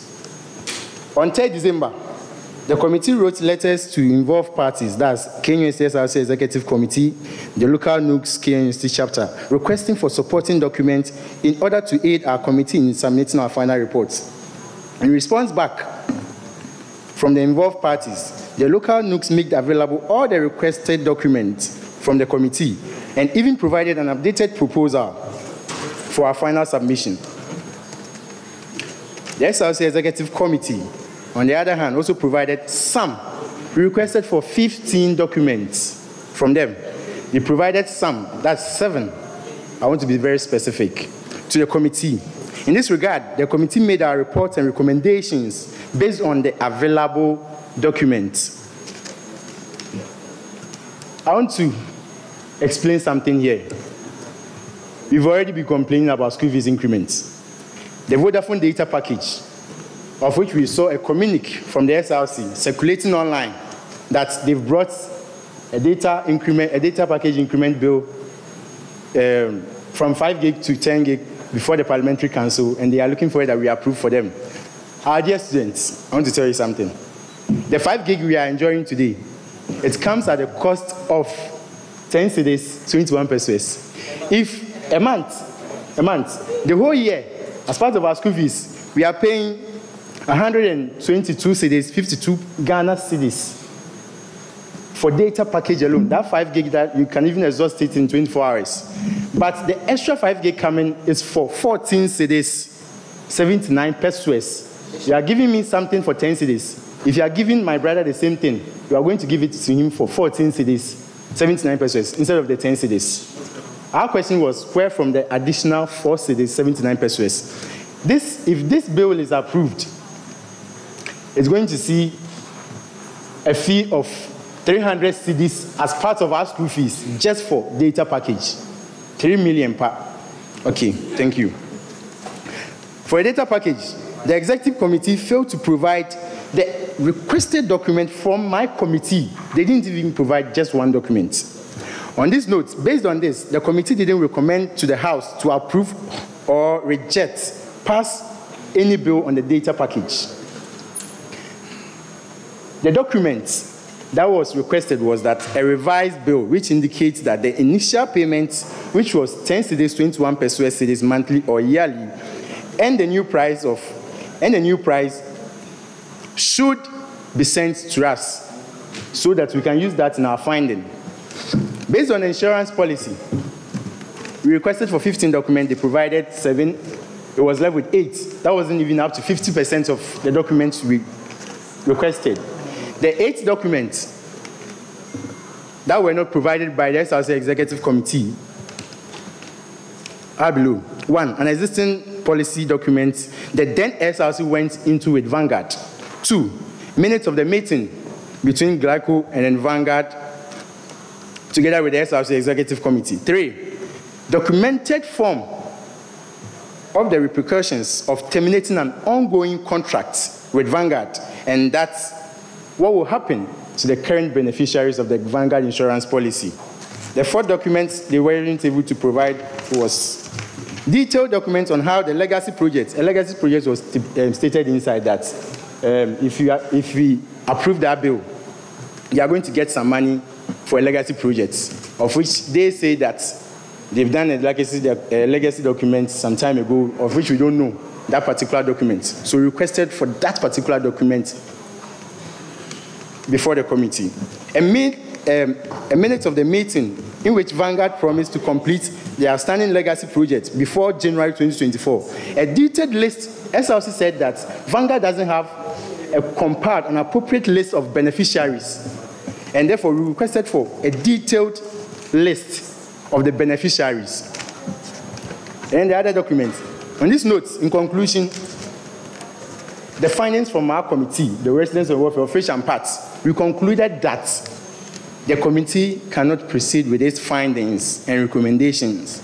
So all listed documents are provided for the insurance policy as well as the Vodafone data package. We never rejected the insurance policy and the data package bills. LGBTQ bill was sent to Ghana Parliament in 2021. Final judgment was made when? 2024. If you bring the requested documents today, we will sit on it, make our final judgment. Based on that, we have evidence to support it from our last meeting. That was on 19th December. Session 2, number 28.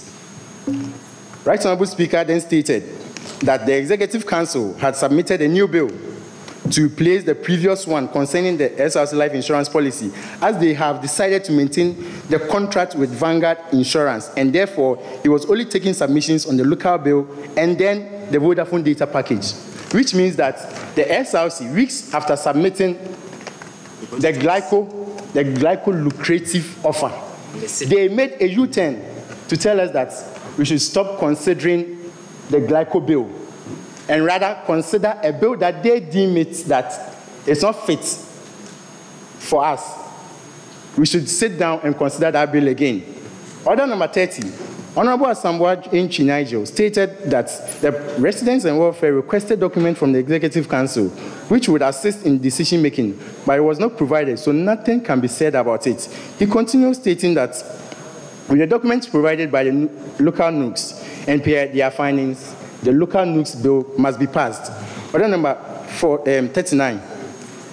Honorable Rubin Kobna concerning the SRC life insurance bill, expressed his confusion and questioned why the insurance plan with Glyco Insurance, which was stated as a better deal, was suddenly reverted to Vanguard and its premium. Number 50, Honorable Enam Aite Gifty also complained about the sudden turn of events from Glyco Insurance to Vanguard Assurance. She then hoped for the needed documents to be provided when the time was due, of which it has not been provided still yet. Number 52, Honorable F.K. Edusei mentioned that there was no sponsor. In fact, the sponsor lost interest in the bill, and that the House should therefore make our final conclusion depending on the old bill, but not the new bill. Thank you very much. And based on this, I have another document here with me, signed by the President. Signed by our SRC President, our beautiful lady, His Excellency, Her Excellency Yvonne Osei Adobia, dated on this same 19th December 2023. To substitute the bill by the offer she brought for Glyco to replace it with Vanguard, of which it reads that bill substitution notice. I trust this correspondence finds you in good health. I write to formally request the withdrawal and substitution of the bill I submitted on 29th December 2023. After careful deliberation, I don't know if she was trying to say elated or elected, to replace the aforementioned bill with attached document titled the SRC Life Insurance Policy Bill 2023. This revised proposal aligns more efficiently with the concerns and objectives initially intended.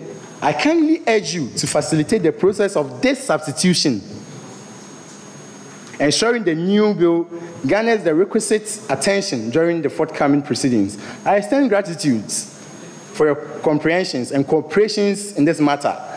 Should further information of clarification be necessary and readily available, of which we sent here letters requesting for documents to make this judgment, and then she didn't provide.